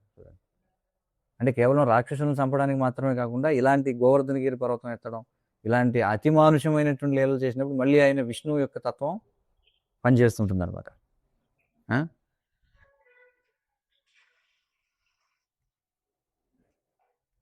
దయచేసి ఎవరో మ్యూట్ చేయండి. అయితే ఈ గోవర్ధన లీల ఏదైతే ఉందో ఇది అంటే ఇంద్రుడి యొక్క గర్వాన్ని అణచడం కోసమే కదా ఇది చేసింది. కానీ అది ముఖ్య అంశం కాదు, వాస్తవానికి అది ప్రధాన అంశం కాదు. అంటే మనకు అలా అనిపిస్తుంది ఇంద్రుడికి బుద్ధి చెప్పడానికి ఆయన గోవర్ధనగిరి పర్వతం ఎత్తాడని చెప్పి. కానీ ఇక్కడ ఏమంటున్నారంటే అది ప్రధాన అంశం కాదు, ఇది ఒక సైడ్ ఇష్యూ అనమాట. అసలు విషయం ఏంటంటే ఆయన ఆ వ్రజవాసులందరితో కలిసి 7 పగళ్ళు 7 రాత్రులు ఒకే చోట గడిపాడు. అంటే ఒక చిన్న బాలుడు పర్వతాన్ని ఎత్తడం అనేది అసాధారణమైన శక్తి. ఇది చాలా అంటే సాధారణమైనటువంటి విషయం కాదు, అవునా? కానీ వ్రజవాసులు ఎంతగా నమ్మారంటే ఆయన దీన్ని చేసినప్పుడు మనం కూడా చేయగలగాలనుకున్నారట. అంటే కృష్ణుడే ఎత్తితే లేనిదే మనం ఎత్తలేమో అనుకున్నారంట వాళ్ళంతా. ఎందుకంటే కృష్ణుడు చాలా చిన్నవాడిగా ఉన్నప్పుడు నంద మహారాజు యొక్క పాదుకలను మోయడానికి చాలా ఇబ్బంది పడుతూ మోసేవాడు. పిలిచి కృష్ణ వెళ్ళి పాదుకలు పట్టరా అంటే చాలా కష్టపడి లేపి దాన్ని నెత్తిమీ పెట్టుకుని చాలా కష్టపడి మోసేవాడు అనమాట. ఆయన వాటిని నందమహారాజు దగ్గర తెచ్చేటప్పుడు అంత బరువును మోయడం చాలా కష్టంగా అనిపించేది అనమాట. ఆయన గోపబాలురు కృష్ణుడితో కుస్తీ పడుతూ కొన్నిసార్లు ఆయన ఓడించేవారు కూడా చూడండి. అందువల్ల వాళ్ళు ఏమనుకున్నారంటే కృష్ణుడే కొండ ఎత్తాడంటే మనం ఎత్తలేమా అనుకున్నారు చూడండి. అందుకే ఆ 7 రోజుల్లో వాళ్ళు కొన్నిసార్లు ఏమనుకున్నారంటే ఏ గోపాల్ నువ్వు కొండని పట్టుకుని చాలా అలసిపోయి ఉంటావు, వేరే వాళ్ళకి ఎవరికైనా ఇవ్వచ్చు కదా, ఎంతసేపు అని మోస్తావు, కొంచెం విశ్రాంతి తీసుకో అని అనేవారట. అప్పుడు కృష్ణుడు ఏం చేసేవాడంట ఆ కొండ బరువును కొద్దిగా వాళ్ళ మీద వదిలేవాడంట కొంచెం. అంటే ఒకవేళ కృష్ణుడు వాళ్ళకు కూడా శక్తినిస్తే వాళ్ళు కూడా మోయగలిగేవారే. కానీ గోవర్ధన పర్వతం కింద భక్తులందరితో కలిసి ఒకే చోట ఉండాలనే ప్రత్యేక ఉద్దేశం కృష్ణుడికి ఉందన్నమాట. అవుతుంది కదా. అందుకే మనం చూస్తాం గోవర్ధన చిత్రపటంలో వాళ్ళు కూడా కర్రలు మోపు పెడుతుంటారు అలా. అంటే కృష్ణుడు అలసిపోతారు, మనం కూడా కొంచెం హెల్ప్ చేద్దాం. కాబట్టి ఈ బృందావనంలో ఉన్నటువంటి వాళ్ళు విష్ణువుని తలుచుకోవడం చాలా అరుదు. అంటే ఎందుకంటే వాళ్ళు ఇప్పుడు కూడా కృష్ణుడినే తలుచుకుంటూ ఉండేవారు. విష్ణువుని తలుచుకోవడం చాలా అరుదుగా తలుచుకునేవారు ఎప్పుడైనా రాక్షసులు దాడి చేసినప్పుడు అలా, లేదంటే మామూలుగా అంతా కూడా కృష్ణ స్మరణలోనే ఉండేవారు. కానీ ఇక్కడ వ్యాసదేవుడు మనకి మళ్ళీ గుర్తు చేస్తున్నాడు అనమాట. ఏమంటారంటే సందేహించకండి, ఆయన చేయలేడని అనుకోకండి, ఆయనే విష్ణువు, ఆయన దీనిని చేయగలడు. ఆయన అనంతశేషునిగా తన తలపై మిలియన్ల కొద్ది విశ్వాలను మోస్తున్నాడు. ఇప్పుడు మన తలపై ఒక ఆవగింజ ఉంటే అది మనకు పెద్ద బరువుగా అనిపిస్తుందా? అసలు అనిపించదు. అది ఉన్నట్టుగా కూడా మనకు తెలియదు. అదేవిధంగా అనంతశేషుడు తన తలపై విశ్వాన్ని మోస్తున్నప్పుడు ఆయనకు ఆ బరువే తెలియదు. ఆయన కేవలం పరమానందంలో ఉంటాడంతే. అది ఆయన తలపై ఒక ఆవగింజ ఉన్నట్లే ఉంటుందన్నమాట. ఎందుకని పరమానందంలో ఉంటాడు ఆదిశేషువు? ఇప్పుడు కృష్ణుని కీర్తిస్తూ ఉంటాడు కదా. కృష్ణుని కీర్తిస్తే ఆనందంలో ఉండడం వల్ల ఆయనకి అనంత కూడా విశ్వాసాలు నెత్తి మీద ఉన్నా కూడా మనకి నెత్తి మీద ఆవగింజ ఉంటే ఎలా తెలియదు, ఆయనకి తెలియదు. అదే మరి ఆ విధంగా కృష్ణుడికి మిలియన్ల కొద్దీ విశ్వాలను మోయడం పెద్ద కష్టం కానప్పుడు ఒక చిన్న కొండను ఎత్తడం ఎంతటి భాగ్యం, అది పెద్ద విషయం అది. కాబట్టి గోవర్ధన లీలలో ఆయన కొండను ఎత్తాడు, అది చాలా బరువైనదనే విషయం వల్ల ఆయనకు అంతటి మహిమ రాలేదు. అంటే ఎందుకైనా ఆ లీల గురించి చెప్పుకుంటున్నాం మనం అంటే అంత బరువుని ఎత్తాడైనా కాదు. ఆ సమయంలో ఆయన తన భక్తులతో పంచుకున్న మధురమైనటువంటి లీలలు, మధురమైన ప్రేమపూర్వక భావాల వల్ల ఆయనకు అంతటి కీర్తి లభించింది. వారం రోజుల పాటు అందరూ ఆయనతో శాంత దాస్య సఖ్య వాత్సల్య మాధుర్య రసాలు ఉన్న వాళ్ళందరూ కూడా 7 రోజుల పాటు అక్కడ ఉన్నారు. అది ఆయనకు విశేషం. మళ్ళీ బృందావనంలో యజ్ఞాలు చేస్తున్న బ్రాహ్మణుల భార్యలు యజ్ఞంలో అర్పించాల్సిన ఆహారాన్ని వాళ్ళు ఏం చేశారు, కృష్ణుడి కోసం తీసుకొచ్చినప్పుడు ఆ బ్రాహ్మణులు మొదట కోపగించుకున్నారు. ఏమిటి, మనం యజ్ఞంలో అర్పించాల్సిన హవిస్సులు వీళ్ళు మన భార్యలు పట్టుకుని కృష్ణుడికి ఇచ్చేస్తున్నారు. కానీ తర్వాత వాళ్ళు ఏమనుకున్నారంటే సరే మనం యజ్ఞాలనే చేస్తున్నాం, కానీ ఈ యజ్ఞానికి అధిపతి ఎవరు? విష్ణువు. మరి ఆ విష్ణువే స్వయంగా వచ్చి ఆహారాన్ని అడిగితే మనం ఇవ్వలేకపోయాం, మనం ఎంత దౌర్భాగ్యులం మనం అని పశ్చాత్తాపడ్డారు వాళ్ళు. మనకంటే మన భార్యలే మేలు, వాళ్ళకి బాగా బుద్ధి పనిచేసింది, మనం ఎన్ని వేదాలు చదివాం కానీ మనకి అది తక్కలేదు అనుకున్నారు. అంటే వాళ్ళు తమను తాము నిందించుకుంటూ ఆ మాటలు అన్నారు. కాబట్టి కృష్ణుడే విష్ణు అని వాళ్ళు గుర్తించారు, కానీ వారు గుర్తించేసరికి చాలా ఆలస్యం అయిపోయింది అన్నమాట. అదే కృష్ణుడు వచ్చి అడిగినప్పుడు గుర్తించుంటే బాగుండేది కదా. ఆ తర్వాత దశమ స్కందంలో మరొక ప్రసిద్ధమైన మరొక ముఖ్యమైన శ్లోకం వస్తుంది. ఇది కృష్ణుని రాసలీల వర్ణన చివరిలో వస్తుందన్నమాట. ఏముంటుందండి అందులో, విక్రీడితం వ్రజవధూ బిరిదంచ అని చెప్పబడింది. అంటే కృష్ణుని రాసలీలను వర్ణించిన తర్వాత వ్యాసదేవుడు ఏమంటాడంటే, ఇవి విష్ణు యొక్క లీలలు, వీటిని తక్కువ చేసి చూడొద్దు, అసూయపడొద్దు, లేదా నిందించొద్దు అని చెప్పి అంటాడు. ఎందుకంటే ఇది ఎవరు, స్వయంగా పూర్ణ పురుషోత్తం భగవానుడు చేస్తున్నాడు. ఇక్కడ మనం గుర్తుంచుకోవాలి, విష్ణువుకు తన నారాయణ స్వరూపంలో రాసలీలలు ఉండవు. ఉంటాయా? కృష్ణుడికి మాత్రం రాసలీలలు ఉంటాయి. కానీ ఆయనే విష్ణువు అని మనం గుర్తుంచుకోవాలి. విష్ణువులో ఎటువంటి నిందకు తావు లేదు, ఆయన సంపూర్ణుడు. ఇది వ్యాసదేవులు వారు చెప్తారనమాట. ఇవన్నీ చెప్పిన తర్వాత రాసలీలలో పొరపాటున ఈయన సాధారణ వ్యక్తి అనుకుంటారేమో, కాదు, ఈయన ఎవరు స్వయంగా విష్ణువు అని చెప్పి హెచ్చరిస్తాడనమాట. గోపికలు కృష్ణుడి విరహంలో విలపిస్తున్నప్పుడు మధ్యలో మాయమైపోతారు కదా ఆయన విష్ణువు లాంటి వాడని కూడా అన్నారనమాట అదే సమయంలో. కాబట్టి వారికి విష్ణువు గురించి తెలుసు. కొన్నిసార్లు కృష్ణుడే విష్ణువు అని వాళ్ళు గ్రహించారు, కానీ ఆ గ్రహింపు జ్ఞానం ఏదైతే ఉందో అది కృష్ణునిపోయి వారికి ఉన్న నిష్కల్మషమైన ప్రేమ కంటే ఎప్పుడు తక్కువ కాదనమాట. చూడండి, కానీ దానికంటే ఎక్కువ ఏముంది, వాళ్ళకి కృష్ణుడి పట్ల ప్రేమే ఉంది. కృష్ణుడు విష్ణువు అనే జ్ఞానం కంటే కృష్ణుడి పట్ల ఉన్న ప్రేమ ఎక్కువ ఉంది. ఎందుకంటే మరి కృష్ణుడు వారి కృష్ణుడే కదా, ఆయన శ్యామసుందరుడు. యశోదామాతకి వ్రజవాసులకి కృష్ణుడు ఆ విధంగానే తెలుసు. కానీ మథుర మరియు ద్వారకలలో ప్రతి ఒక్కరికి ఆయన విష్ణు అనే విషయం బాగా తెలుసు. చూడండి, అయినా సరే వారు ఆయనతో ప్రేమపూర్వక బంధాన్ని కలిగి ఉంటారు. కానీ ఆ ప్రేమ పూర్ణ పురుషోత్తమ భగవానుడు అనే భావనతో తగిన మర్యాదలు మరియు పరిమితులకు లోబడి ఉంటుందన్నమాట. చూడండి, బృందావనంలో ఆయన విష్ణువు అనే జ్ఞానం కంటే వ్యక్తిగతమైనటువంటి ప్రేమ ఎక్కువ ఉంటుంది. కానీ ద్వారకలోను మథురకు వచ్చేటప్పటికి అక్కడ ఆయన భగవంతుడు అనేటువంటి భావనతో వాళ్ళు ప్రేమిస్తారు. చూడండి, తేడాలు చూడండి అక్కడికి ఇక్కడికి. మహాభారతంలో కృష్ణుడు అర్జునుడితో ఇలా చెప్పడం మనం చూస్తాం. కృష్ణుడు అర్జునుడితో ఏమంటాడంటే, నేను ఈ దిగంతాలన్నిటికీ, అంటే కంటికి కనిపించి ఊహకందే సమస్తానికి ఈ దిగంతాలన్నింటినీ కూడా వ్యాపించి ఉన్నాను కాబట్టి నా మహిమ అన్నింటికంటే అగ్రస్థానంలో నిలుస్తుంది. నేను 3 అడుగులతో ఈ విశ్వాన్ని కొలిచాను, అందువల్ల నాకు విష్ణు అనే పేరు వచ్చింది అని చెప్పి అంటాడు కృష్ణుడు అర్జునుడితో.